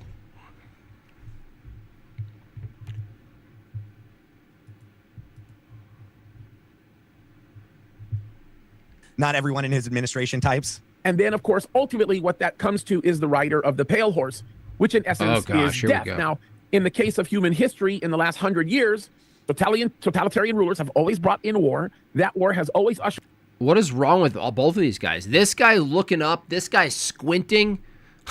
These guys on Adderall or what? Economic failure with the ruling class. And in the case of the last 100 years, we've seen over 100 million people die as a result of it. When Christians are gone, when they're raptured, when they're no longer a part of this world, and the new totalitarian ruler comes in, the Antichrist, as described in Revelation chapter 6, the effect of his rule and all the things that he does without Christians being there to stop him will be 3 billion people die. It's called a muscle shirt for a reason. I know. I'm working on it. I thought maybe getting the shirt first kind of could make it happen. It's like buying a really nice guitar and expecting your to play better just because you bought a guitar. Yeah. Okay. It's forcing me to the gym. I was supposed to stop it before then. My bad. All right, we're hopping to the next point. Libertarians are rock solid when it comes to collective ethics. That's hilarious, old Joe. Total opposite. Total nominalism from libertarians. 956. There's nothing collective about... Actually, collective, that's funny, the statement itself. I don't know if old Joe meant to say something so funny, is that libertarians ultimately reject collective. Wait, 956. Shirt first mentality. My thing is too big. My little purple finger thing. 955. Your little purple finger thing. Aubrey, she asks, how do I know if I am a fan of Jesus or a follower? And that's an interesting question because... Yeah, she should not be talking about anything like this. She needs to shut up. I don't know when this was. I don't know if this is... What is this? I don't know. This is recent. Yeah, she shouldn't be talking about anything. Anything theological. I think that with the rise of a lot of the hip churches, the hipster churches, that it's, you're buying the merch and you're buying into that culture of the church. Sure. So I respect her. Just stop. No, look, I don't know. I'm not even kidding. I can't even address this seriously. Oh, thank you so much. Massive. That helps a lot. Thank you, Anthony. Thank you so much. Question, because I think that I'm interested to know your thoughts on that. Yeah, it's a great question. And the one thing that I would say is we have an obligation given to us. Wow, look at this guy. Who is this? Who is this? This is the advisor to Erica Kirk's theology? Look at this guy. What is this? Bible in the what? Bible in the, what is that scribble behind him with the lion? Lion King theology? What is that? Oh my gosh, man. By the Lord because of what he's done. This goes back in the Romans chapter 12 territory, right? That our reasonable service is to function as living sacrifices, holy and... Who is this guy? Someone find the name of this guy so that I can organize a debate. This guy needs to be Sorened. He needs to be, he needs to face the eye of Sorenman. Acceptable unto God. And so the idea... Who's their church authority? The feds. Here is that you're supposed to be a fan and a follower of Jesus. And I think that the picture here is when we start getting into merch and all of these other things, the question that you need to... Which is so weird because Erica has a whole clothing line and that's all it is, you know? Okay, so I know it's painful. Yeah, dude, they're both full of shit, but so are you, bro. You're full of shit too, gay guy. These, Erica Kirk, her theology, all of it is full of shit. This guy's a maniac. It's the fact that this guy is on a massive podcast with Erica Kirk talking about theology. That's all you really need to know about the whole thing. It's a mess. It's a complete mess. But this guy's a mess too. He has nothing to counter. I hope you guys start seeing, whether we're talking about like just general Protestant apologetics, Unitarianism, Jews, Muslims, whatever it is, you can look at it in any field and you'll see the same problem. I know it's annoying. I know you hear enough of it, but the thing is, without orthodoxy, you can't even make any of these positions. You can't take any of these positions. The question was, how do you know you're in the true church, essentially? And this guy is literally spazzing out. He's literally like a flailing taco. And all of the ingredients of the tacos are just flying out of the shell. Because of one question. How do you know you're in the true church? To watch these two at times, but it is important to give context to what comes. I found that like when I just get to the point only where they're saying... Who cares? Shut up, dude. Shut up. Worst commentary. This guy's the worst. Black line brief, worst. Worst take, so boring, so gay, so soft. So if you're buying, merch because you just want to make this fabulous statement about, something you like and who you are, great. Nothing wrong with that. That's fine. But ask yourself what the mission is as well. And so if you find yourself in a position where you're focused more on the sensational aspect of it, that's okay, so long as the mission is not voided. Now, cool. So fruit scroll-ups are okay, right? You might look at me and say, James, okay, great answer. Who is this guy? James who? Someone find who this is. I'm going to tear into this guy. I'm going to start a war with this guy. I'm bloodthirsty. I didn't stream for 2-3 days. I'm bloodthirsty. Someone find out who this guy is. I'm going to tear into him for a whole week. It sounds good, but what does that look like practically? Like, how am I able to practically tell that I am a fan and a follower? Yeah. How do you tell if you're a fan? That's your this is what it is now? Are you like a fan or are you a follower? How can you tell, James? The simplest, easiest way to translate that to paper what is it? Is to simply say obedience. Obedience. Obedience. Huh. Here comes the libertarian. It's like two shitty theologies, two shitty worldviews coming together. And let me guess, this guy's going to go, obedience. So the view is obedient and don't actually ask questions and just submit and bend over backwards and let the state take over you. Let me guess. Drum roll, libertarian slop coming up right now. So a couple things. James is painful. This is like my second or third time going through this one with him. He loves to talk. He loves to hear himself talk.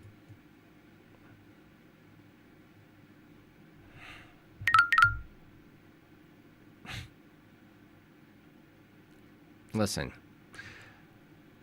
I love talking. I don't like to hear myself talk. I love talking. So you can't have a podcast, dude, and be like, the criticism is he loves to talk. Lolberts, they should be cast out of the country. Libertarianism is a threat to any nation. It's the worst. They're the political gypsies of every country. He loves to make it seem like he's smarter than he really is, like he's more important than he really is. That's your criticism of him, man? That's it? That's all you have? Going back over different videos of his, he will take... What did I write down? Oh, shut up, gay. Shut your bald gay face. How about that? Write that one down. Oh my gosh, what did he say? Someone figure out who that is, by the way. Pastor James Caddis, thank you. Let me, oh, he's going to get it. He's going to get it. That dude needs an aggressive takedown, okay? He's got a big channel, 231 subs. This guy needs focus.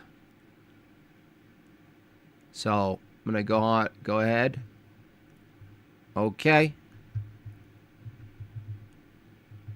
Yep. That's going to be a fun stream. Now, what else did I see? I saw Sneeko celebrating. Sneeko celebrating the takeover, the Islamic takeover of New York City. Did you guys see Sneeko? I mean, he's kind of becoming less and less relevant, you know? So I'm not too concerned. He's becoming less relevant. But he is such a retarded meathead. Like, to some extent, he doesn't actually know what he's doing because he doesn't even know what he believes. I don't think he ever did. He's been a child. He's like, you know how there's like child stars? They're, you know, child Disney stars. Well, there's a YouTube version of that I don't even think has a name yet, honestly. Whatever that is. A child, you know, YouTube child star who becomes somebody later, and, you know, he never really develops his view because he's always at the mercy of the external world, like constantly to dictate everything. He's flopping in the wind, this guy, Sneeko. He doesn't even know what he believes. He couldn't defend what he believes. And he's out here celebrating the takeover of New York City. Well, Sneeko, I think New York City is a shithole. And so it's actually perfect for Muslims to live. You don't have to do any work. You don't have to do any extra work because it's already in a pretty foul position anyway. Where is this clip? He's like so pumped about it. Let me see. Nope, not that. Not a black person pooping on the subway. Nope, close. Close. Nope, no, that's an Indian pooping on the sidewalk. Nope, not that. Also New York City, but nope, not that. Nope. That's not it either. Where is it? Where is it? Where is that? If we can get 5 super chats worth $5 each in the next minute, I will match it up to $25. Nice. That's a good deal right there. Oh, not another goal met. Hey, it's just one of those days. Just comes with the territory. Sneeko is neat. Sneeko's a dummy, man. Like, he's gonna run. That guy, when it's time, if there's like a war, if there's an actual war against Muslims, and it's like Christians and Muslims, Sneeko's gonna run. He's gonna go to like some penthouse in Miami or something right there, you know?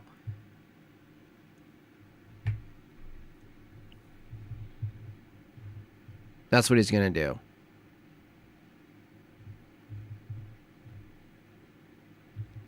Where is this clip? It should be showing up pretty quickly, but it's not.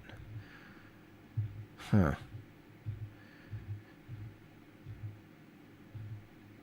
Such an idiot, man. Can't even find it. I've never seen so many new, like, I can't believe it. It feels like a year ago already, because how many replays of the Charlie Kirk incident are now on the feed? So many. It's crazy. Did you guys see the throwing the little Indian kids? It's pretty much my favorite thing. Did you guys see this? This is funny.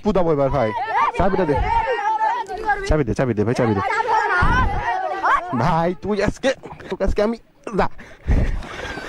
চাবি দে চাবি দে চাবি দে চাবি দে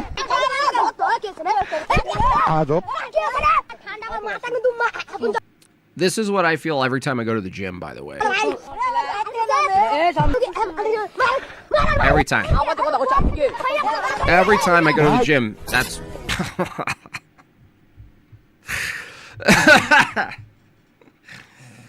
Oh, man, that's so relatable. That's so relatable. Oh, goodness. Oh, my goodness. No idea.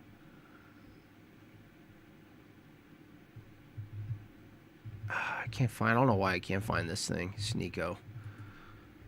He's so retarded, man. He's so retarded. Here, let me see. He's all excited. And everyone's saying deport him. Yeah, deport him. I think deport all Muslims, honestly. There's really no good reason for Muslims to be in the United States. The best you can do is, yeah, but the founding fathers loved people believe, they love that people believe all sorts of things. No, I wouldn't say that's true, and I don't even agree with the founding fathers' philosophy. Still not true.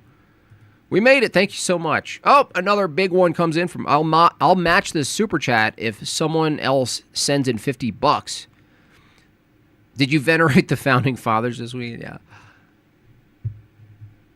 I sang the national anthem for my kids while they were trying to watch a movie or something.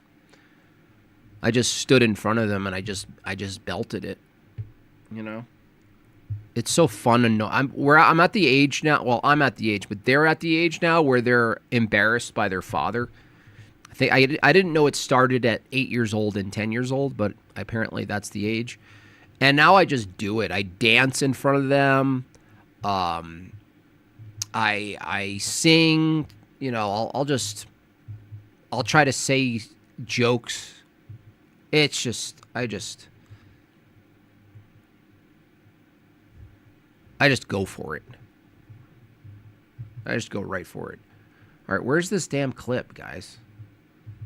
It should be front and center. He's such a dummy, man. He really is. I met him in person. He's a dummy. You guys know that, right? It's not just some peripheral. I hung out with him for like a couple hours. He's an actual dummy. He's like a meathead dummy. He needed like his clips guy to defend Islam. I rode in his car. I don't know if he bought the car. I shot machine guns with this guy. And he gave us a ride back to the hotel in his like camo green Dodge Charger or Mustang or something like this. And I didn't care. We just got into it. We started talking about Islam. We started talking about music and how you're not allowed to listen to music, and we were asking why. And we basically had a mini debate, and his little like clips maker princess guy had to step in. Like Sneeko couldn't defend his own view. It was so humiliating. I wish it was filmed. It was so awkward because they did such a bad job at defending their crappy view. And It was left really awkward. But my sense of him is like, he's a dumb guy. He's like a stupid meathead. He's just like a kid. He's like Michael Jackson phenomenon, where you're born into some level of fame. I think he was probably like 10 when he became fairly famous on YouTube and influential. And you're just like stuck. You basically have like, I think it's like audience capture from a child, from childhood.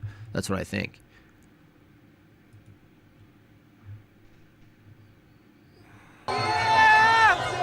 Inshallah, the whole world is Muslim. What? We already got New York City.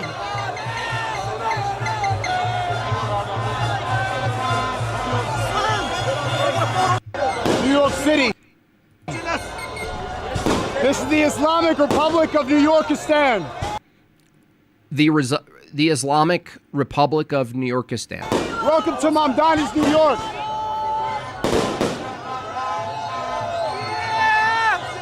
Inshallah, the whole world is Muslim. I cannot wait to physically go to war with you people. Sneeko, I can't wait until you have to be in a war.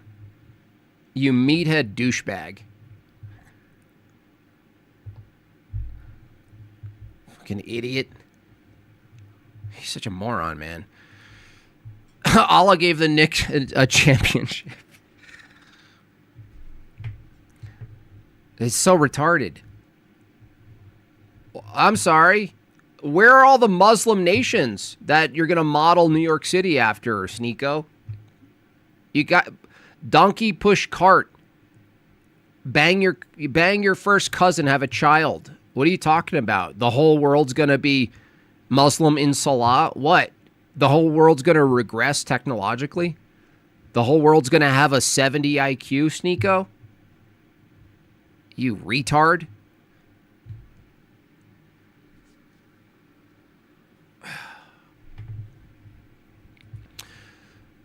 He debated a rabbi. I think I saw some clip of that, yeah. It's pathetic, man. When he did the little Muhammad, yeah, the Muhammad has a 1.5-inch penis. That was hilarious. Yeah, Sneeko's retarded. He's basically the Muslim, what is he? Kurt. What's the guy's name who's still alive? Poor guy. He's like a musician from the 80s. Anyone know who's talking? What the hell's his name? He's a really bad guitarist, and he thinks he's Michael Jackson. He's from that early, like, Goonies era. He's like that, but for Islam. It's basically the same. He's got no talent. He doesn't really have anything. Like, when you look at Sneeko, it's like he doesn't really have a shining talent or skill or gift. Corey Feldman, yeah. Sneeko is the Corey Feldman of Islam.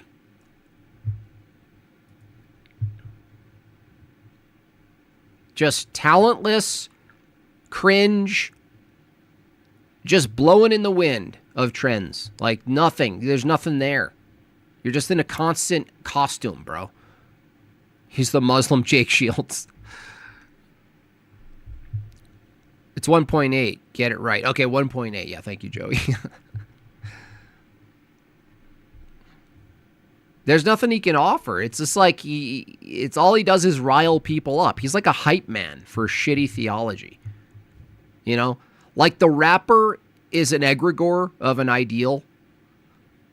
And Sneeko is a hype man. And he acts like it. He talks like it. He's always just doing like, yo, he's just always chimping out.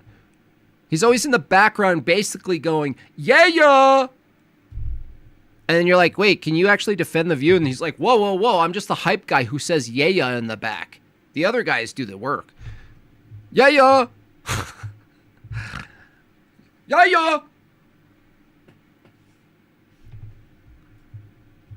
Good. I hope Muslims populate New York City so we know exactly where they are. Good. Do it.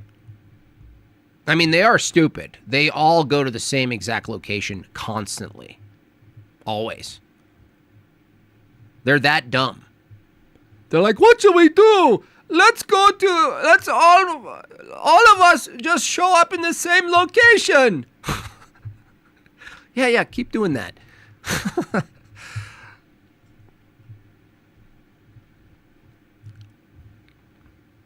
Oh, I saw this. Metaphysics Mike owns himself again. I know you're probably listening, Mike, but I'm going to show the world anyway. Okay, Metaphysics Mike, poor guy.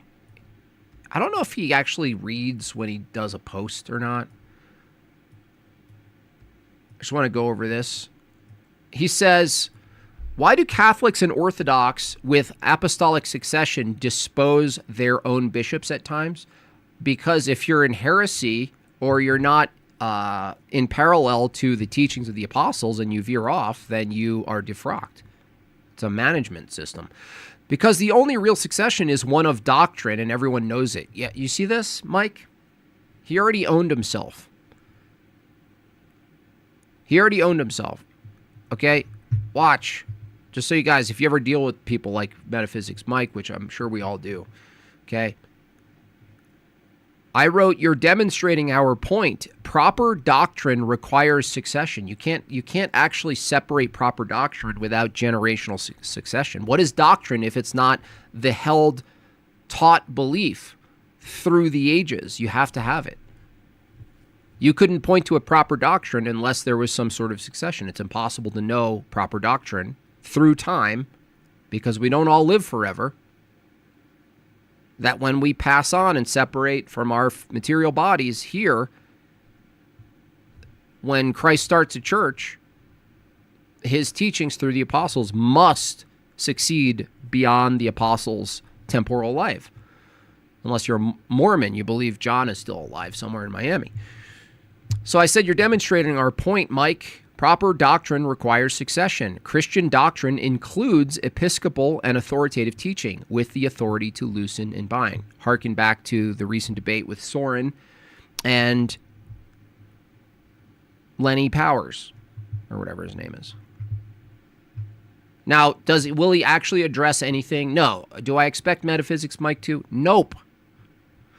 He says, so, presuppose you're already in authority and the problem is solved? Nope, not a presupposition. See? Mike, are you in the chat? It's not a presupposition. It's the list of apostolic authority traced back through the bishops, back to what? What do we have? 37? The list of authority. The Bible itself is a function of apostolic succession. That's what's so bizarre about these people, is that like they appeal to the Bible to argue what, in his case, a Unitarian view, which is hilarious. But even that requires some sort of faith in the body that preserves, organizes, and defends what he calls doctrine, proper doctrine, or scripture. He just doesn't see it ever. He never sees it. And he never addresses anything. Notice how he didn't actually address anything. I didn't presuppose it. I didn't presuppose it. And it's not circular reasoning. You don't even know what circular reasoning is. If I'm presupposing an authority, then you're presupposing proper doctrine. It's just so useless. Think about it. How exactly can you hang apostolic succession as justification of your church's authority over everyone's head when you yourself have to overturn to a bishop's authority? That would be consistent with it. What are you talking about? They always confuse normative authority and existential certitude. It's just amazing how they just dodge. This is why you can't really engage with them.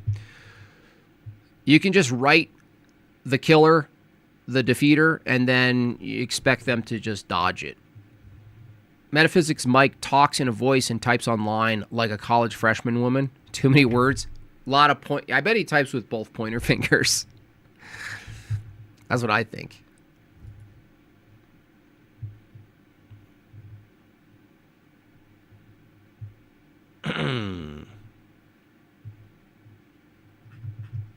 Crazy people.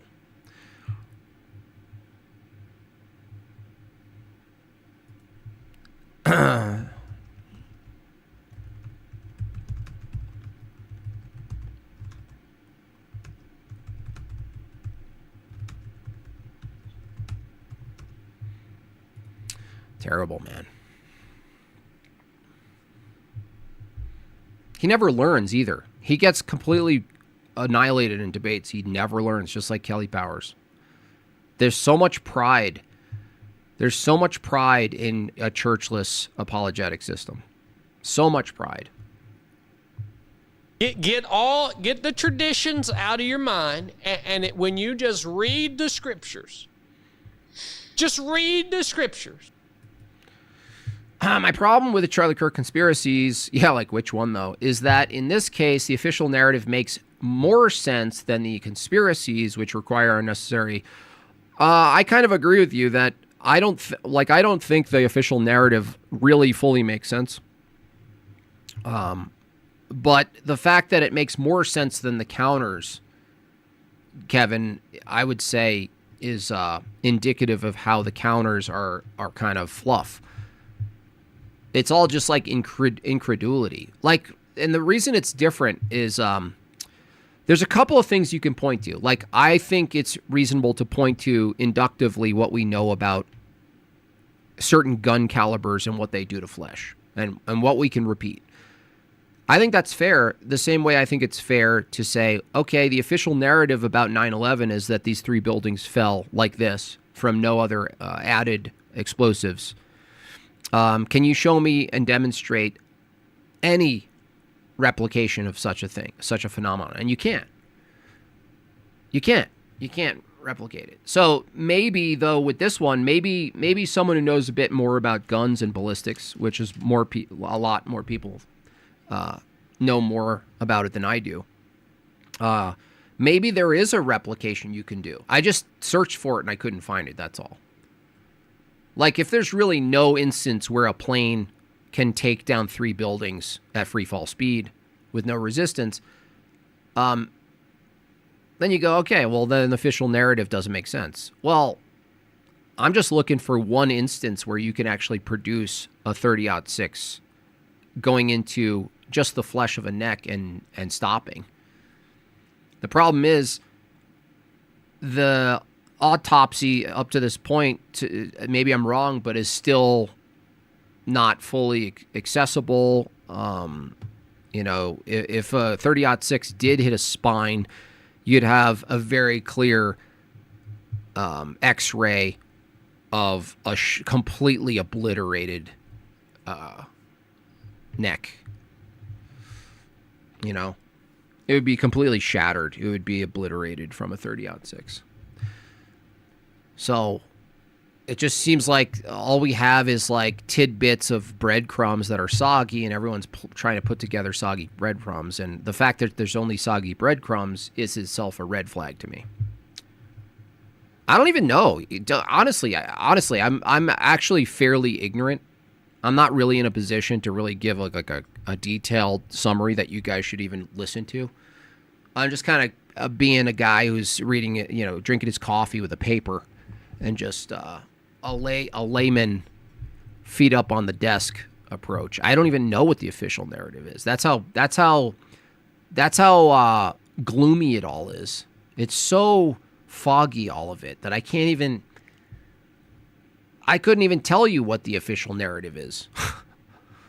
Other than that kid did it with this type of gun, and the bullet just stopped in the steel neck, and there's no exit wound. But then again, do we have access to anything else? Like, do we have any images of the bones at all, or what? No, it's just kind of like, it went like this. It fell in solidarity. That's funny. Yeah, the Building 7 fell in solidarity. That's actually funny. It's like anthropomorphize the building, and it's like, I'm with you. I'm with you. Pat Front? I don't know. Who is that? I don't follow it.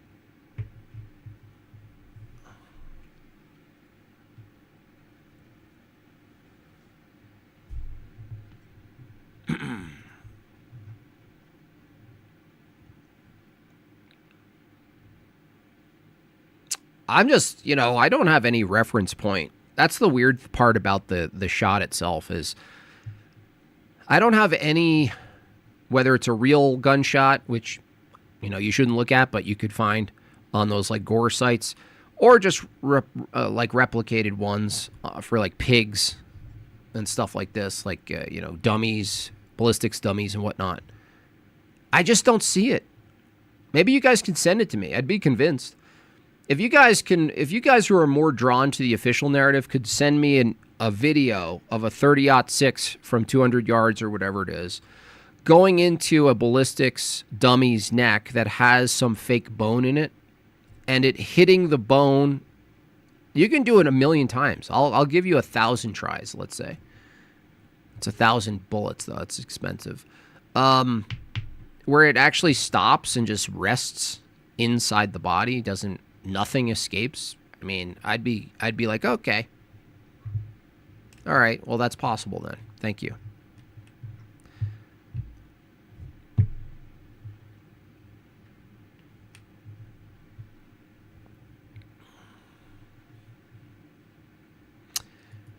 Christian says if it came from high ground, then it could be that it did penetrate because it curved down into the body, like shooting in water bubbles.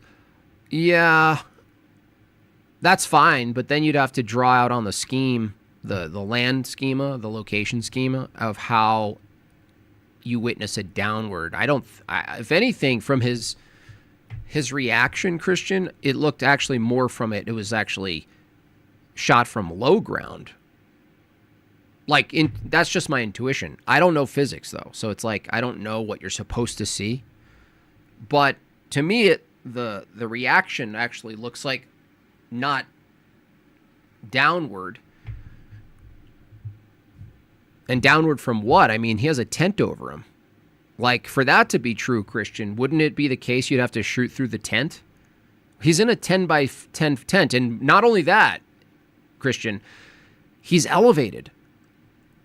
So he's not only in a 10 by 10 tent or whatever it was, but so it has a tent over him, but he's elevated. So the angle of attack, if it's downward, is decreased. The opportunity to shoot a bullet downward with an understanding of where he is decreased because he's closer to the tent roof. So that doesn't make sense. That doesn't make sense. You have to shoot through the tent hood and hit him perfectly, and then like from where? You know what I mean? I don't buy that. I don't buy a downward bullet trajectory. Doesn't make any sense.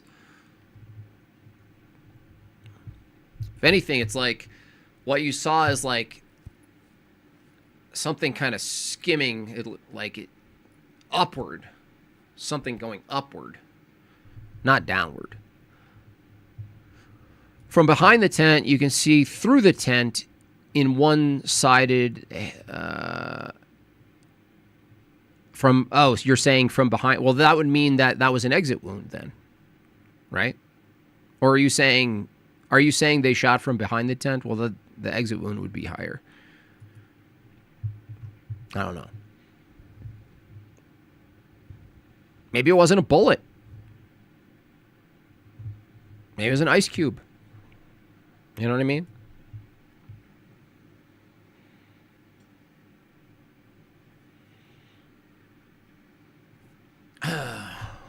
No saving. Sorry, Andrew. Well, I look at it like if there's any influence, I actually think the influence, the sort of narrative of Andrew's involvement with the TP USA is way exaggerated. If it's just the case that the guy who is pointed to as the go-to debater comes in and preps people for debating, right? Like, is it if Andrew were to take over Tapussa, it would have to be over anyway. I think it's right. I think Tapussa's over. But it's not because it's unique in its position and what it is. I think Tapussa's over because it's based on a broken dialectic that's falling and nobody's adhering to anymore, which is classical liberalism. Whether you add the Zionist stuff or not, right? Like, the thing is, if suddenly Tapusa, because of outside influence, completely changes its stance on Israel, its identity is still broken, low-tier, false dialectics. It's just Enlightenment principles. It's just liberty. It's just classical liberalism against blue-haired liberalism. I think that's dead. I think the death of Tapusa was inevitable, even if Charlie Kirk didn't get killed, because even he was up against the same arguments that would fall flat in a debate. You know, I made a really viral meme once. You guys remember? I made a meme, went super viral, of Charlie Kirk, and he said, what did he say? I made him say, the demographic, what do you call it? Replacement? Demographic replacement is okay so long as it's done legally. And that's really like the reason that went so viral is it really did encapsulate the ideology of Charlie Kirk and Tapusa and PragerU and the rest of these guys. Because above all, it defends this idea of pluralism, liberty and pluralism. As long as it's done legally, then the Muslims can take over. As long as it's done legally, the pride parades can continue. So it's a soft, dead approach. You can't maintain civilization. Did you see the debate between Gavin McInnes, a pack of moose, and a black Hebrew Israelite on Mayan Evans' channel? No one won, but the moose lose every time they talk. That's right. So anyway, I agree with you. It's dead. Like, the only thing that could revitalize an entity like that, even if it had been under the total guard and control of like Israel, if it was like a Israeli, NGO asset or whatever, there's like, you can't maintain that thing. Ben Shapiro, look, dude, Ben Shapiro, oh my gosh, what did you guys see this? This dude, desperate. I'm going to show you how desperate that world is. It's so desperate. This guy is done. This guy's so done. And tell me, I don't know how Ben Shapiro somehow acquired Vocal Fry, but apparently he's like, I gotta do it. I gotta try Vocal Fry. I gotta try it. The 4th of July is coming. The Daily Wire is celebrating for this reason with the best deal we have ever offered. 3 months of Daily Wire Plus for... Were you crying? What is that facial hair, dude? $17.76, $17.76. You get it? Wow, Ben. Wow. It's over, Ben. It's over. It's over. That gives you full access to everything. Our daily shows, our editorial articles, our doc. How valuable is your website if you're offering everything for $17? Everything. The whole kit and caboodle. Is the entire volume of slop. The entire volume of Enlightenment slop. That's it. Yeah, if you want Zionist slop, you can pay $17.76 for everything. All of it. You even get pictures of my sister. Stop saying Tuhapusa. It sounds like foreign crotch. My bobs and Tupusa. ARGH. Oh, Christian Potsky. Thank you, Christian. Documentary and entertainment library.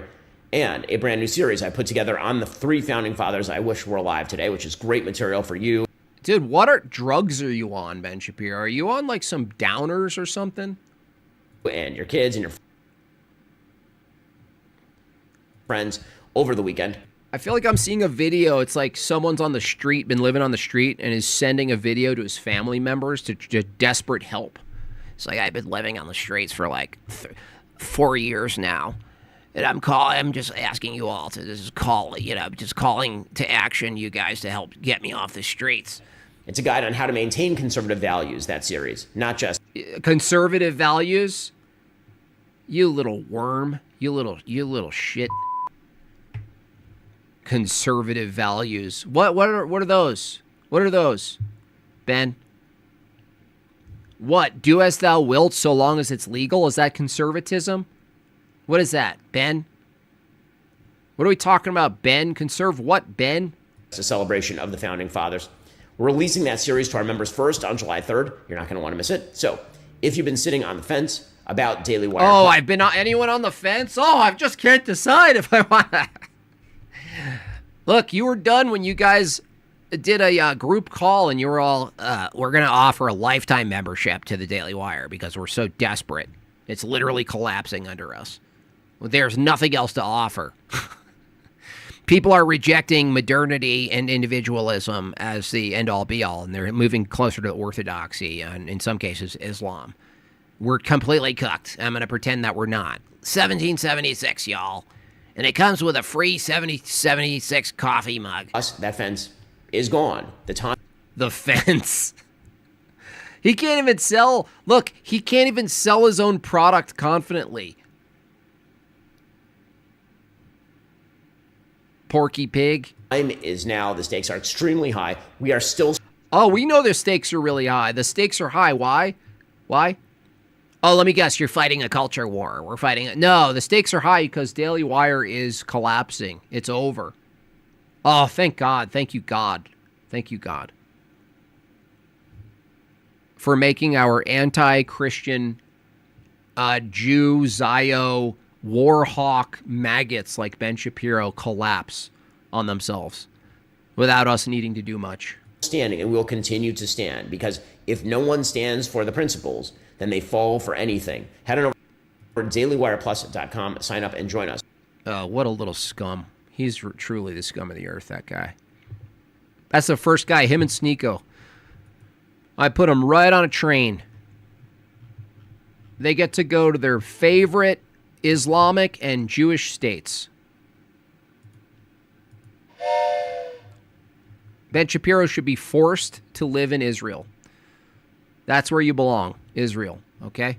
Look, I'm agreeing with you. I'm actually agreeing with your own ethno-Jew state. I just want you to go there.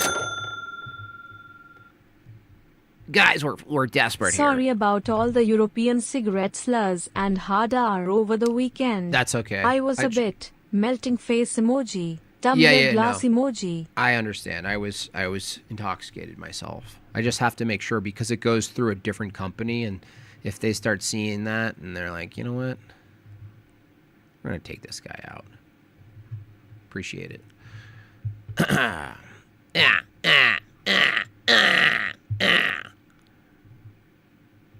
Look at this guy. He's the worst. If they were to gain control of the Senate, they would move to impeach President Trump. There's an outside shot. They could even get a dude. Are you crying? Conviction in a. Were you crying? Senate split between a. Did your gefilte fish go bad over the weekend? Democratic majority and maybe some rogue Democratic senators.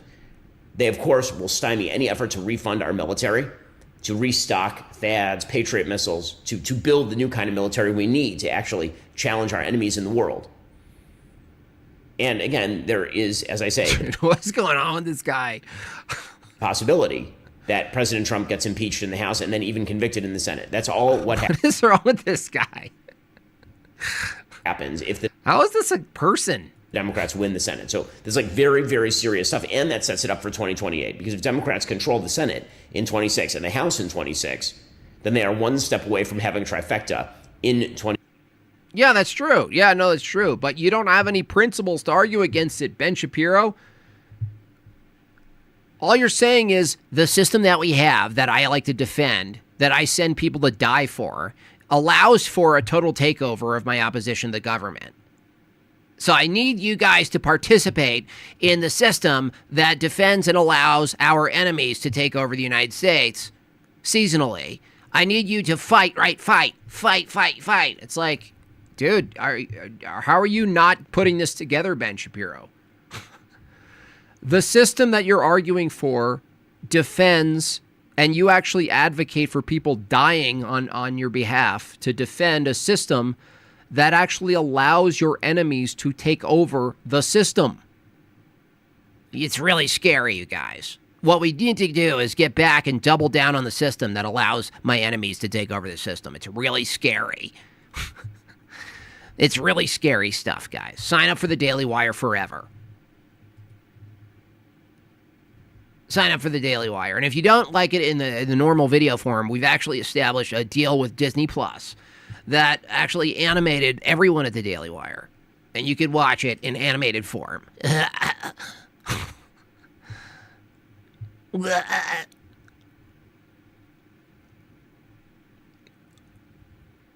It is. It's job security. Yeah. Yeah, exactly. If you don't believe in the Holy Founding Fathers, you'll fall for anything. He never actually understands that falling for Enlightenment ideology to begin with was a problem. He never actually puts this together ever. Ever. That's what the thing. Like, he's so off the pulse. This guy. Look, he had his heyday in 2016 with the rest of them, Topusa and PragerU and all the rest, right? Dave Rubin's, the huge anti-liberal train where everyone was getting owned, right? Oh, we're killing them. They're done for. Go Ben Shapiro. Put the digital, the pixelated glasses on them, right? And the thing is, like, he doesn't understand. I don't know if he understands and he's just desperate, or is he doesn't understand. He actually doesn't understand that his heyday's over. The seesaw game that you got rich off, it's broken. There's no more.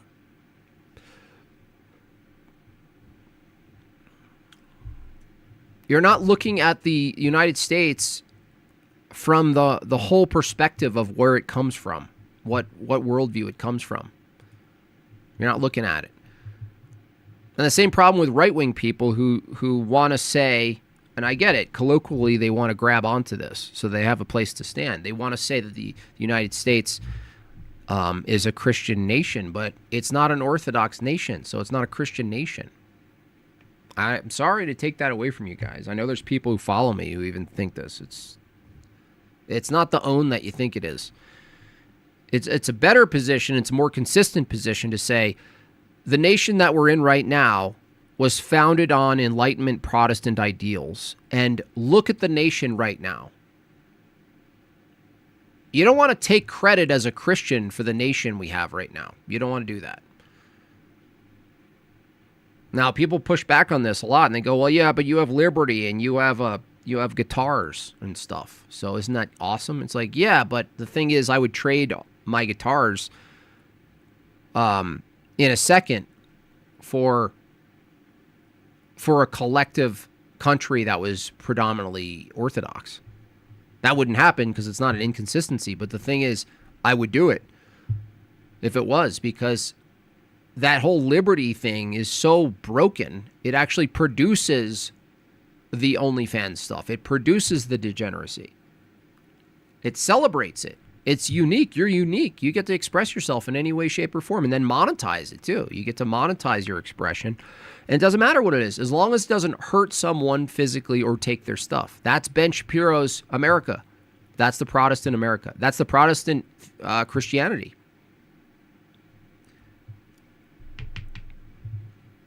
Terrible, man. It's a terrible, terrible, non-existent foundation of sand. It's garbage. It's falling down. And people are like, there are people who see why it's falling down, and the long-term restructuring of it requires it's a generational game. It's not a quick fix. It's not a vote fix. It's not, you know what I mean? It's a generational fix, and that's why Islam is a threat. That's why other cultures that invade us legally, they skip a step. Notice how you and I, you guys, we grow up in this country. We have parents who grew up in this country, and we grow up and we have to learn how to navigate our nation, how to win, how to establish our skill set and values so we can add back to society and so forth. We have to learn the laws. We have to learn the norms. We have to learn the language. And we do all of this. And then we're ready to have children, right? And so now we're prepared to have children. And we start having children. And there's a new generation that has to learn like we did, right? And this cycle continues. Well, the mass immigration undermines this for a number of ways. Not just pluralism. It's not just that you insert incompatible languages, cultures, poop in public cultures, vagine. The red versus blue system he still pushes made sense when it was a paintball match, but once the blue team started sneaking in real pew-pews, continuing to argue for the paintball element of the games makes you looks like a crazy person. Petrogard. I agree, Petrogard. Nice to see you, sir. It's not just that you import incompatible cultures. There's twofold problem here. They import their children too. So they skip a step. We have to raise our children according to the norms and customs of the United States, the language, the laws, what we do, what we don't do. We don't poop in the street. We don't block off traffic and worship a demon you call Allah. We don't do that here. I'm going to train you, children. We don't do that. Well, the problem is you import all of these migrants, and a lot of them already have children, so they skip a step. They just get to start. It's like on a board, right? You play any board game, you have to roll the dice, right? Well, for an American who's born here, we have to roll the dice. That's the beginning of our life. We have to make choices. We have to avoid crime. We have to do this. We have to do that. We have to learn a skill. We do all of that. Well, these people don't even roll the dice. They just come into the country and they land on a spot that would otherwise be taken by someone who invested their entire family and their life and their heritage is based in the country that they're in. They just skip. You may skip ahead, or you may skip ahead.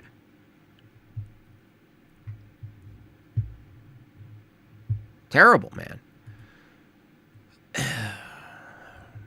I don't understand about India. Is that for a culture whose cuisine is mostly made up of soups and stews, the concept of a spoon eludes them? The whole thing, like I'm still preparing to do a Hindu stream, and it's gonna tie it into Indian culture. I have to plan it. It's gonna take a lot of focus and presentation. It's gonna be funny, but I'm gonna get into that.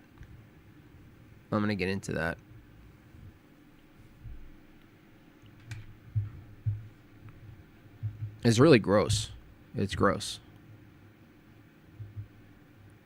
Yeah, they're literally subsidizing their existence on us. My generation paid for it. Yeah. Yep. And the problem is it's not just, quote, leftists. I'm trying to argue with my Catholic followers and such that your entire structure, your church structure, by the way, the recent split, the recent excommunication of the, quote, more based Catholics is everything you need to know, right, to vindicate Mr. Meanie Pants J. Dyer. That the trajectory of perennialism and all-inclusivity and globalism headed by the Vatican and the Pope is now vindicated completely. They're separating themselves from the more traditional perspective, the Catholics that are at least closer, separating themselves from that. Doing a dance on the top of a mountain, looking at the sea, piety signaling. Oh, they're coming here illegally. We need to bring more in. Don't you know the right thing to do is to let them in so that they rape your daughters? How could you? It's like they are the top catalyst funder advocates for mass migration. So you can't be Nick Fuentes anymore. You know, the cat's out of the bag. Like, you can't pretend to be LARPing as a trad con who's preserving the identity of the United States or the West or Europe, and also hitch your ride to the Pope, who's literally advocates, almost at this point theologically, in a binding way for mass immigration, pluralism.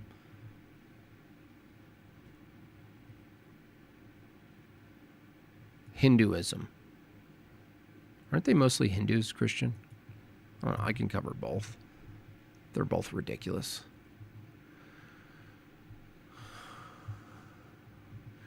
Well, actually, under their Lumen Gentium document, which is, by the way, binding for you Catholics, you as laity need to hold to it. Vatican II, you have to hold to it. They actually put it in there, Keg Dog, that they actually put it in there that Hindus actually have a path to salvation. So the answer is yes from their view.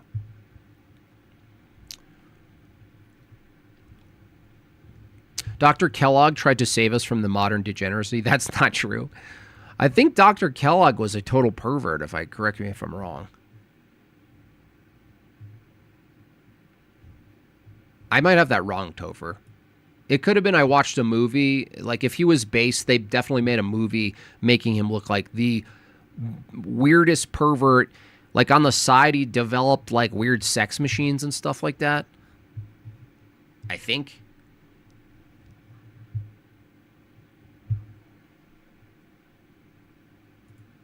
Pretty sure. Orcs climb walls, too. Yeah, they had the Vatican as the highest walls. Well, they still let them in. I mean, you know, all you need to do is be like, I worship a Pachamama. I worship a tree goblin. And they're like, well, I mean, close enough. Look, there are 3 branches on the tree. It's a Trinity tree. So go ahead. Here's one of our cathedrals. Are you guys going to be spilling any blood today? Oh, no. Is that not allowed? No. We just want to make sure we have cleanup ready for you guys.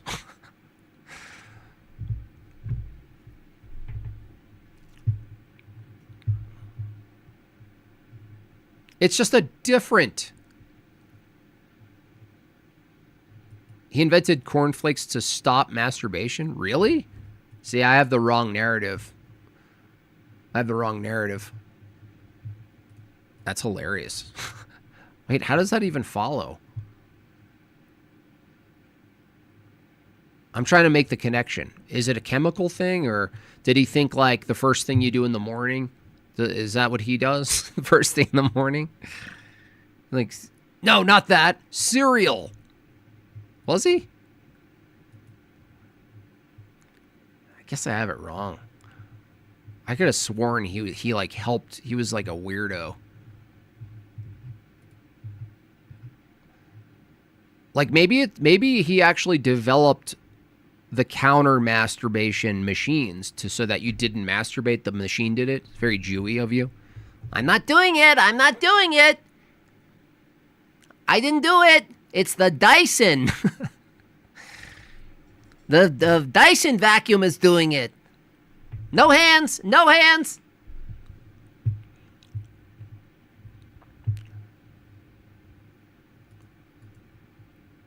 That's funny.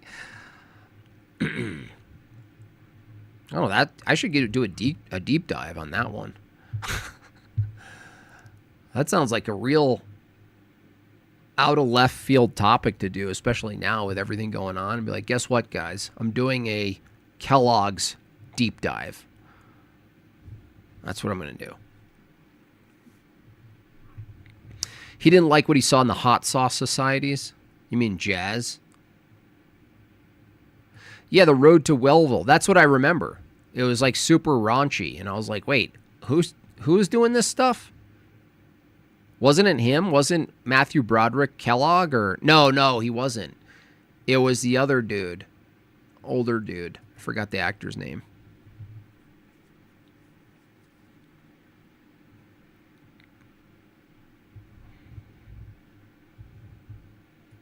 Nice, Mike. Keep going, buddy. Keep going to orthodoxy. Honestly. It's like a beautiful thing. Like you speaking of the last sermon, the last homily was about how distracting it all can be, and how how sin works, and how sin today doesn't work the same way sin works in the past, in the Old Testament and things like this. Demonic attacks, they're not as classically expressed as you'd think. You think of a demonic attack, it's like it's this big thing, right? Well, no. I mean, as we all know, demonic attacks could be so subtle and show up like a happy hour menu, basically, of your vices. And it's like, it's not a big deal. It's just a little hors d'oeuvre. I'll just, take one of those. And how that accumulates. And that's why the practice, orthodoxy, not just your prayer life, but attending divine liturgy, and even if you can, Vespers and everything in between, you're basically countering and fighting small accumulations. It's not like this giant demonic attack that all comes at once. It's the accumulation, and it's a real thing. And for anyone who's Orthodox knows in the chat, as you attend, you're more aware of this spectrum of demonic attack, whether it comes in the whole meal or the hors d'oeuvre form, but you're actually aware of the combating it actively and what that looks like experientially. That you clean your windshield, bucko, so to speak, when you attend liturgy and you're prepared to participate in the sacraments. The Jews near our parish will put money on their hats, bend down, let the money fall off their hat into a coffee cup shop counter, and say, "Oh my gosh." It's just like, how condescending to God, if they really believe that he was concerned about that. Oh, wow, really creative, you guys down there. You Jews are really creative about not sweating. It's like a giant... those YouTube videos where someone drops a ball and it goes down a chain of events and it hits the lock, and then the lock hits a basketball and the basketball pops, and then the cup flips over, and then someone has a bottle of wine? That's what Judaism is. I didn't touch it. I didn't touch it.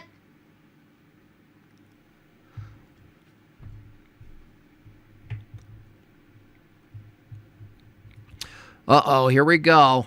Would it be a live stream without a take from Matthew? Do you think there would be ortho bros if not for the free world? Huh? It seems exclusive to liberal cesspools like California and New York. There's no EO growth happening in Christian parts of the country. Oh, man, that's so mangled. What's a Christian part of the country, Matthew? We don't grant you that heterodox is Christian. We say that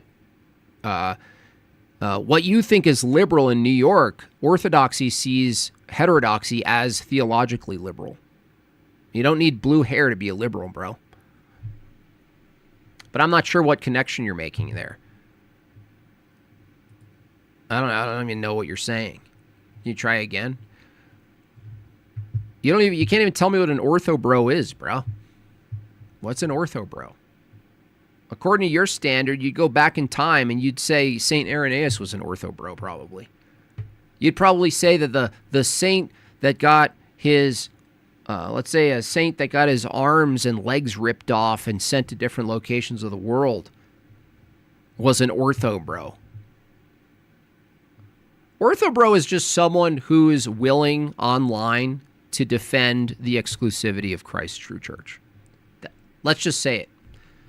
It's not even about how they act, honestly, because when it comes down to it, you can get someone like, I don't know, Alex Soren. He's going to be called an ortho bro. Totally nice. Totally nice. Totally reasonable. Totally professional. Completely adult. I'm way less mature than Alex Soren. You'll still call him an ortho bro. because it's really, that's like, just face it. Anyone who's anti-Orthodox is going to call someone an orthobro if they merely hold an exclusive position about Christ Church. So it really doesn't say much, man. You guys are just lazy. You can't defend your crappy theology. And the whole thing of blaming Orthodox people who are more aggressive online is a total cope, because the question isn't whether or not they're mean online. That could be true. Doesn't change the fact that there's one true church that's preserved from Pentecost till now, and there's a line of succession that can be listed. Doesn't change the fact that that's real, no matter how mean you guys think people are. It's just so lazy. It's like, you really have nothing. The Protestant world's collapsing. When you guys lose your boomers, your boomer evangelicals and your boomer prots and your boomer Calvinists, when the Doug Wilsons of the world die out, you guys are in for a rude awakening. Because you guys don't actually have that that succession today. You don't have the succession today. And because you don't have apostolic succession, your families, when you teach what you think is Christianity, you can't adequately pass on a non-tradition. You don't have a tradition. It's nominalism. It's one of the key things I saw in my own upbringing, that going to like a pseudo-Pentecostal church to then going to like these weird home churches where anybody could be the preacher or whatever. As I grew up, I realized there was no tradition. There's no authoritative stance on teaching and the passing down of the teaching and any lineage back to Christ. It's just like this whimsical, grab a Bible and say what you think it means on Wednesday. And then maybe on Thursday, someone else will say it and counter what you said without even knowing it and so forth. But when you look at it from the approach of like, well, how do you maintain the Christian tradition through time when people die? What's left? Is there anything true that stands? Like, for instance, Steven Anderson, that psycho. When he dies, his man-made Steven Anderson nominal position dies. But if you look at Orthodoxy, it's the opposite. It's not actually resting wholly on your father or mother. They're supposed to be spiritual representations of the church, extensions of the church, the relationship of the church that you have to the church. Your father is supposed to be a lowercase p, in a sense, priest. But if they're not Orthodox, they have nothing to give you anyway that's going to stand other than your dad's opinion about something. Well, guess what? The holy tradition of Orthodoxy isn't based on your single father's opinion, nor is it based on a single church father's opinion. It transcends it. And that's why you guys die out. That's why it dies out. You can't maintain a Protestant view. It can't exist the same way. By the way, in the short amount of time since Luther wouldn't even agree with you Protestants today. That's how much change could happen with a Protestant view in just, 400 years? Think about 2,000 years of Protestantism, whatever you call that. It's a joke. It's unrecognizable. Matthew, please shut up. Orthodoxy is growing dramatically. It's going to grow even more. It's going to grow even more. Especially with that vacuum that's going to happen. The boomer death. I don't know. Look, actually. We should get into this. I have to leave at 2, but here, speaking of, let's do another real quick aggressive goal. You guys love this channel, so, make sure you love with your thumbs and make sure you love it with your taxes. Luther even had respect for Orthodoxy. Like, why he didn't actually contemplate conversion. Maybe it was just pragmatic. Maybe it was logistics. I don't know. But clearly he vocalized the legitimacy of Orthodoxy and its closeness, and even his perspective, its closeness to the truth. I'd also argue for the same for evotards and atheists, just materialists. Yeah, they die out. Their philosophy, like scientism, dies out with generations. That's why you need succession. She was spitting something crud. Oh, yeah, we should look at that right after. I'll look at that right now, actually. I was just going to look at ages. I'll look at that. I'll prepare that later, actually, you guys. Let me see. Pearl. I don't know why anybody's watching Pearl these days. Jay Dyer. Okay, this should be fun. Oh, great. Oh, great. I'm going to... Oh, great. We might as well end it with me making actual physical threats. Just kidding. I'm just kidding. I am learning to keep those thoughts in my mind and not vocalize them. You know? So if I'm gonna be aggressive, try to just do it in my head. I'd also argue the same for you. Oh yeah, I got that. Thank you so much. All right, let's see what this dude has to say. Maybe you'll get some young hot women instead of the old, used up hags like me in your church.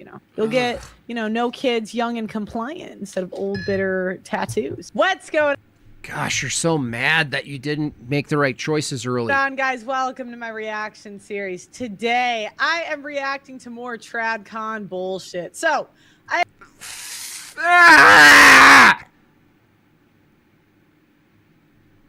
Pearl, do you know how you sound to me?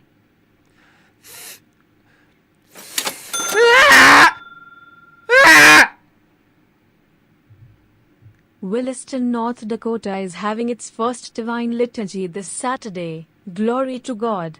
If you live in that, look up Orthodox Williston Readers Services on Facebook. Yes. Speaking of RIP, can you post the, if you want to find a parish near you, so I can put that up. People can find it. I had my team compile a bunch of different clips of TradCons. She's getting grumpy. TradCons as per usual.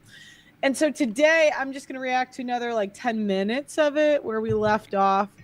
And I think next is going to be... She's calling Jay a TradCon. Jay Dyer. But I'm just saying, who was Okay, so a little background. So I went outside an Orthodox church. And when I was outside the Orthodox church, I was accused of harassing Orthodox people, which I did not do. I'm always very respectful. I come with my sign. I ask, should Christian women obey? And yeah, Pearl goes to an Orthodox church, but she doesn't go to liturgy. my belief is that if you are a real Christian, you will answer the question without fear, because you're all the people in the church, like the early church, they had death on the other side of it, answering questions like this. So I think the church can handle a little sign. Then what's funny is if you watch Jay's account of this, I don't know if she's actually going to critique Jay, but I heard Jay talking about this, and he was actually opposing people who were getting all uppity about this. So I'm not sure what she's going to critique Jay, because Jay probably agrees, don't worry, you guys can handle it. Orthodox came out and they said, oh, Pearl's harassing and blah, blah, blah, blah, blah. It was just an over-exaggeration, outright lie. Then they apologized, so the beef is squashed. So no beef with the Orthodox over here. But what... How shit-faced are you, Pearl? You point out is just the psychology that there's just a lot of fear in the churches. Okay. Afraid of this? Why would you be afraid? Yeah, I agree with of and Pearl clutch over Pearl? She's immoral. Okay, she's immoral. She's not in the church. You're surprised she's not moral? Okay, now here's the thing. So this is where I talk about Christians being particularly insufferable. So even that statement there. He said you're not in the church. Pearl's immoral. Well, when did you meet your wife, Jay? How old was she? What did she do before she met? You know what I mean? What? That's not... That's a non sequitur. Pearl? Pearl? It's a non sequitur, Pearl. I got that freeze frame. Goodness. Oh, goodness. Like another guy, and I like him. I've been on his show, nothing against him. But it's like he publicly tells a story of his wife monkey branching and then claiming she's more moral. It's like, you said that you dated your wife after she dated your friend. You know, it's like, they claim that they're more moral, but they're not. And it. What? That doesn't. So obvious they're not, because it, like, if you guys had more moral women, if your church produced moral women, then the decisions of the women in your church would reflect that, and the average age of first marriage would be low. I mean, even the trad wife I interviewed at the Orthodox Church, nothing against her, but she had a bunch of tattoos. It's like, you're not fooling me. You can fool these guys. You're not going to fool Pearl.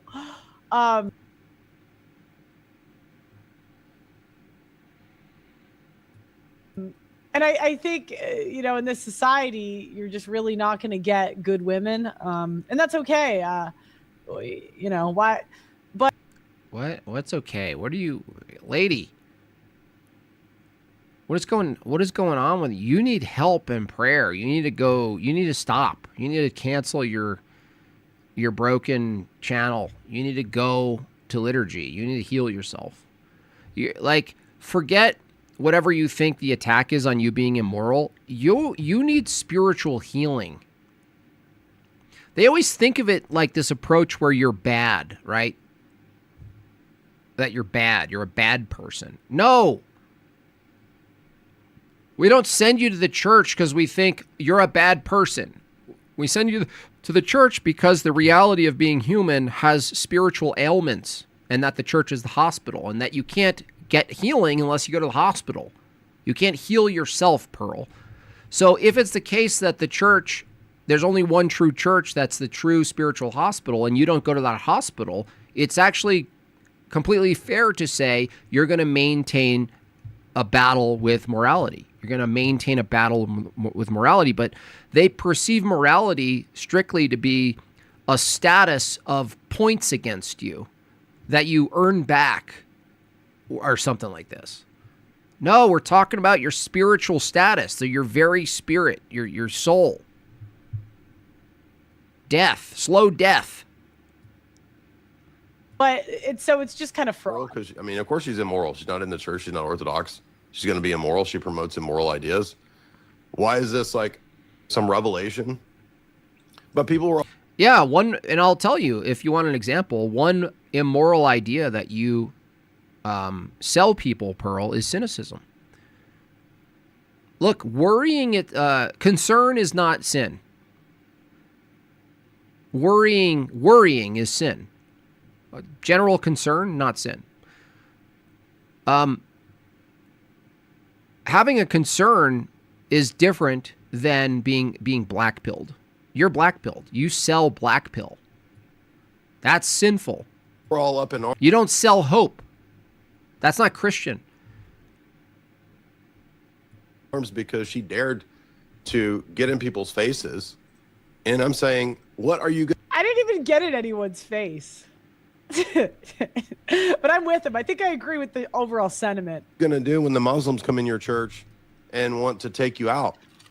That already has happened. Daniel Sisiev was martyred by the Muslims because he was converting them. And you're going to be afraid of this volleyball girl? Yeah, I'm with him. I'm with Jay. Asking you questions? Everybody are just giant, dude. Everybody's a giant freaking vagina, man. They will not stand up for anything. They're terrified of everything. And I'm not saying that you have to be foolhardy.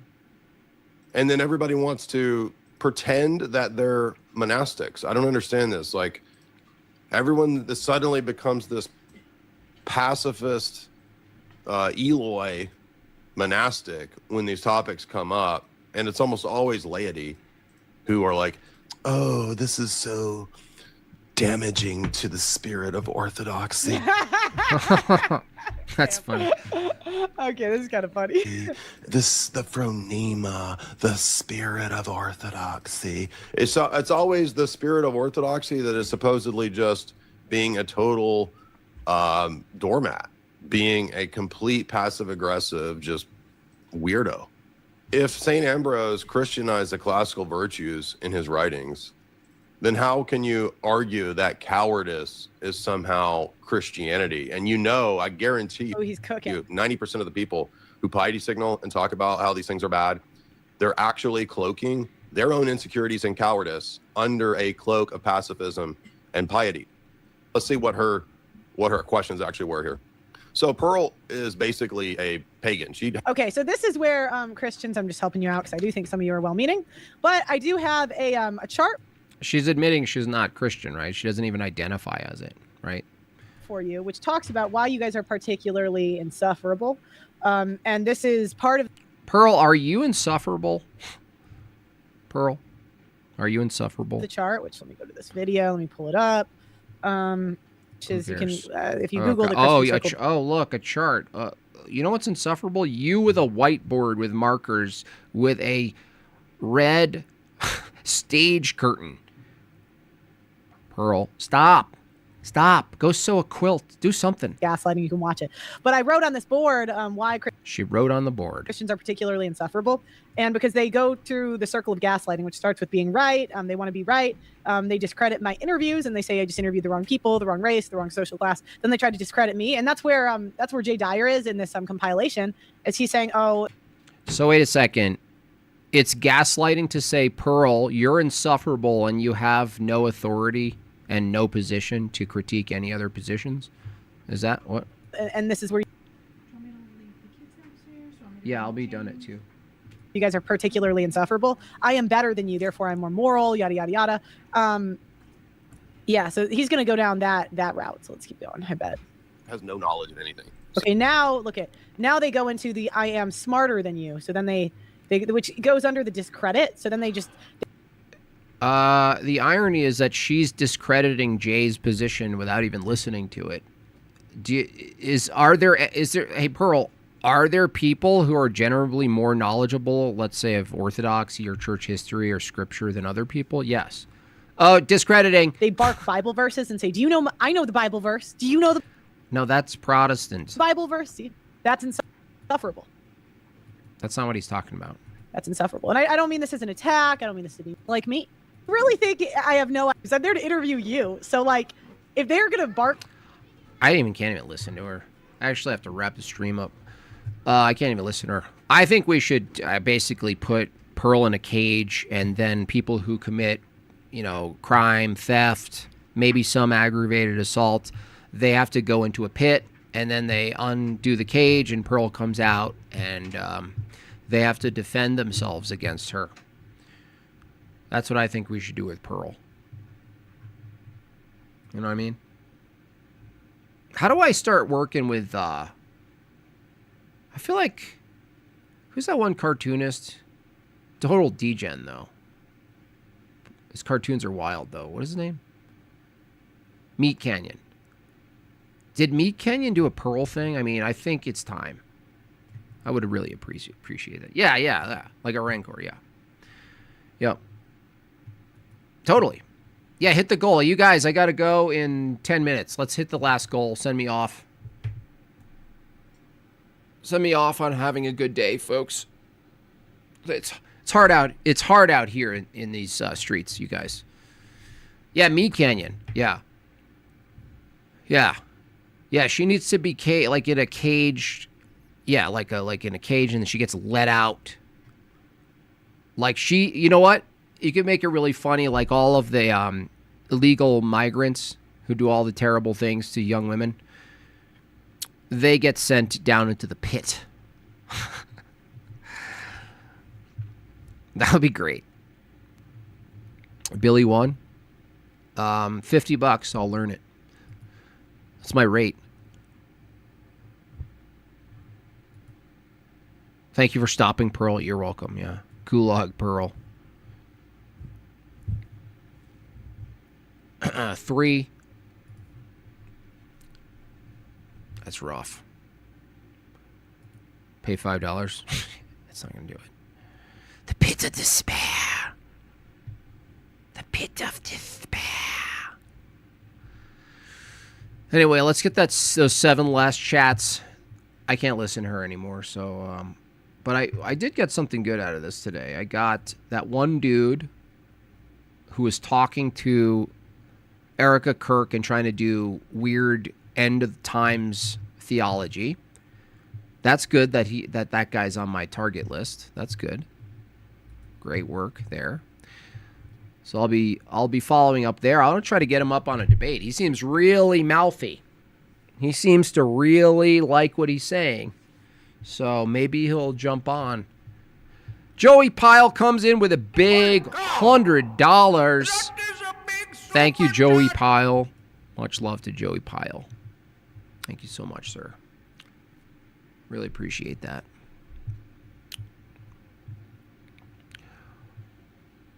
$5 to learn Google search. 3 chords. That's not how it works around here, man. That's not how it works. You kidding me? Been messing with this synth thing. It's pretty cool. Been messing with it. Let's see if I can play this for you guys. Been messing with like drums and stuff. It's gonna take a bit to get the timing down, honestly, but it's pretty cool. It's pretty cool. Which one was it? This one? It's kind of creepy. Let me see. Hold on. Is this it? Here, let me see. Media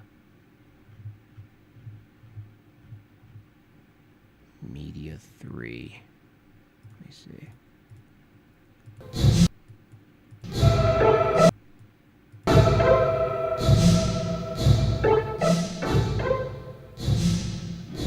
No, not that one. Is it this one?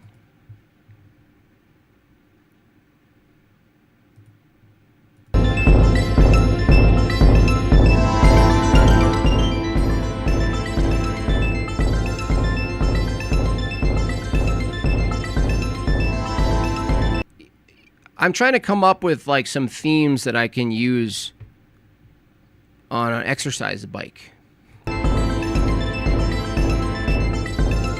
I'm trying to come up with a theme for when I put on my compression socks. Can you guys see? Can you hear it?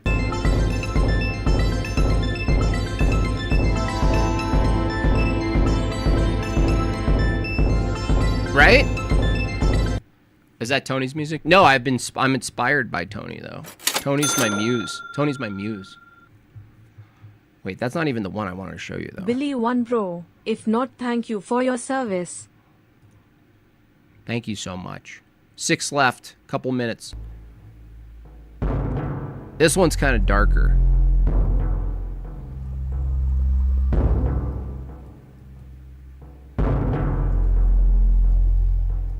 This is the sound. This what inspired this sound is the walls caving in and all of the dinghy boats arriving and all of the walls of chocolate.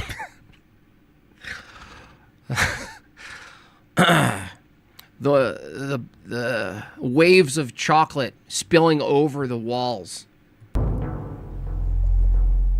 Holy cow! That is a big super chat. I really like the orchestra drums. I'm really drawn to orchestra drums, like war drums.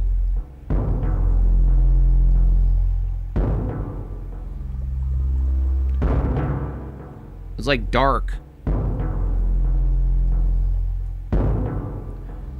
Makes me want to go to the gun range.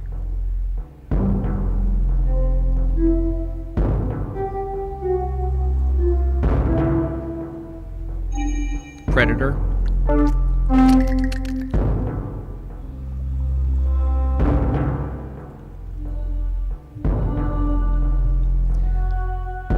I'm trying to figure out sounds right now, though. I just recorded it. Timpani, yeah.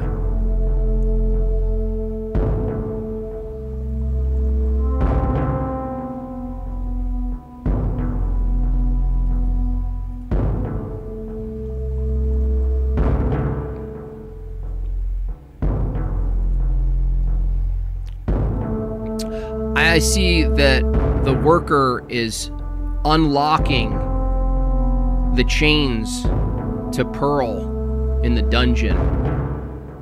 And there's a glimmer of light that shines through into the cave where the prisoners are staring in disbelief.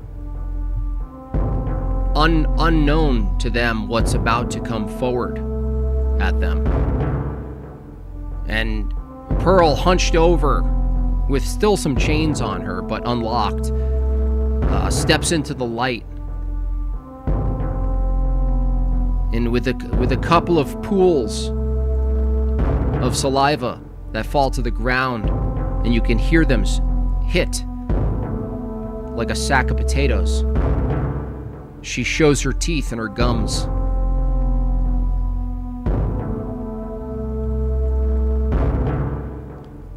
Yeah, more Terminator, yeah. The Serminator. I'm getting more Serminator. 8 minutes, y'all, 5 left. Finish the goal.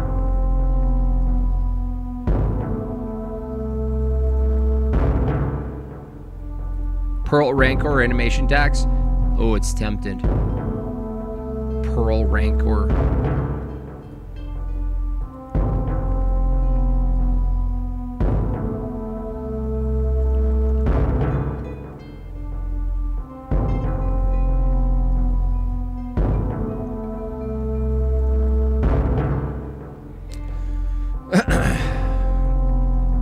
I was messing with the mandolin in the back because I thought it was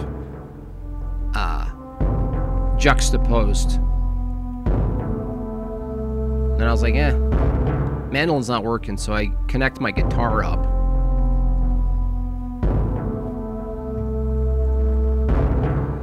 It's cool.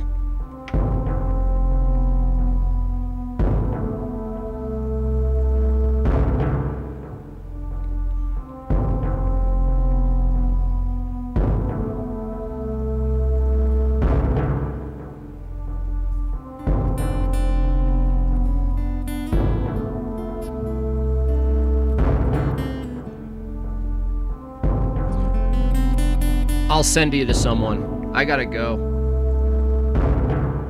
3 more, 7 minutes. I don't know why I thought this needs Spanish guitar, but I think it goes with the Pearl theme, though.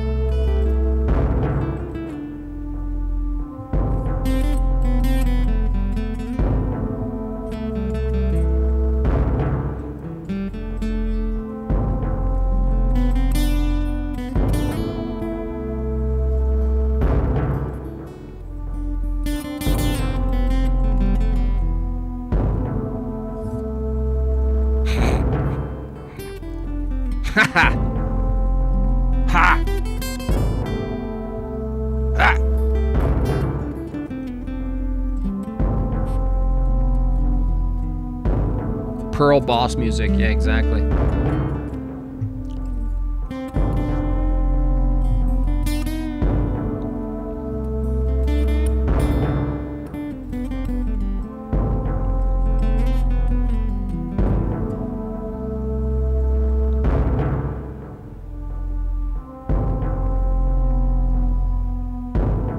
It's basically like apocalyptic. It's quite nice though. It's like something haunting, and but you're like, good. You know, it's like something scary coming, but then you're also like, well, yeah, well, good. Good, I'm glad. 5 minutes, 3 more. 5 minutes, 3 more. And I'll send you guys on your way.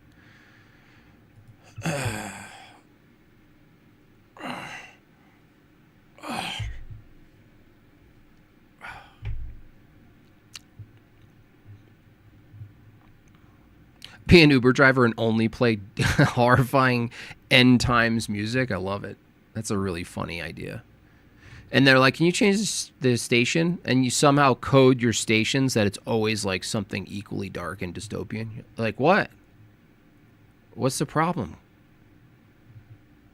It does. It does feel like Pink Floyd early 70s. Yeah. I agree. 3 more. Who's going to get him? 3 more. Who going to get him?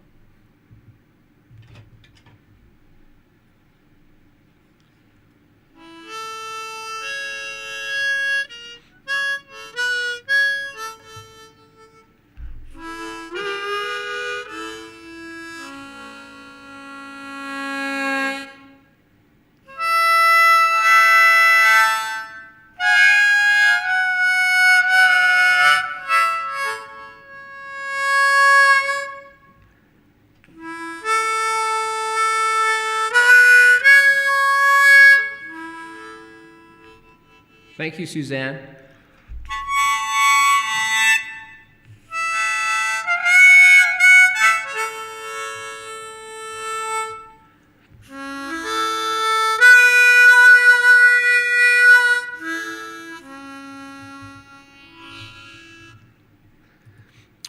Two more. Oh no, I'll find it. Give me 2 minutes.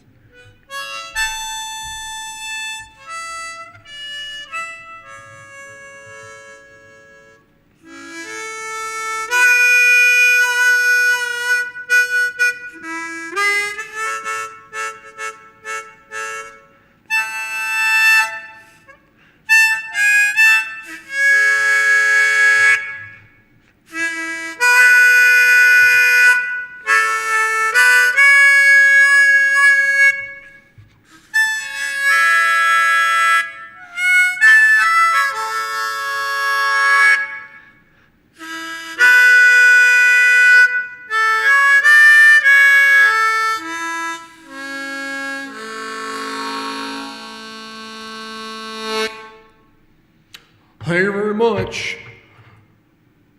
All right. God bless you all. Have a good rest of your day. I'll see you tomorrow at 10 a.m. I don't know what we'll get into, but we'll get into something. See y'all later.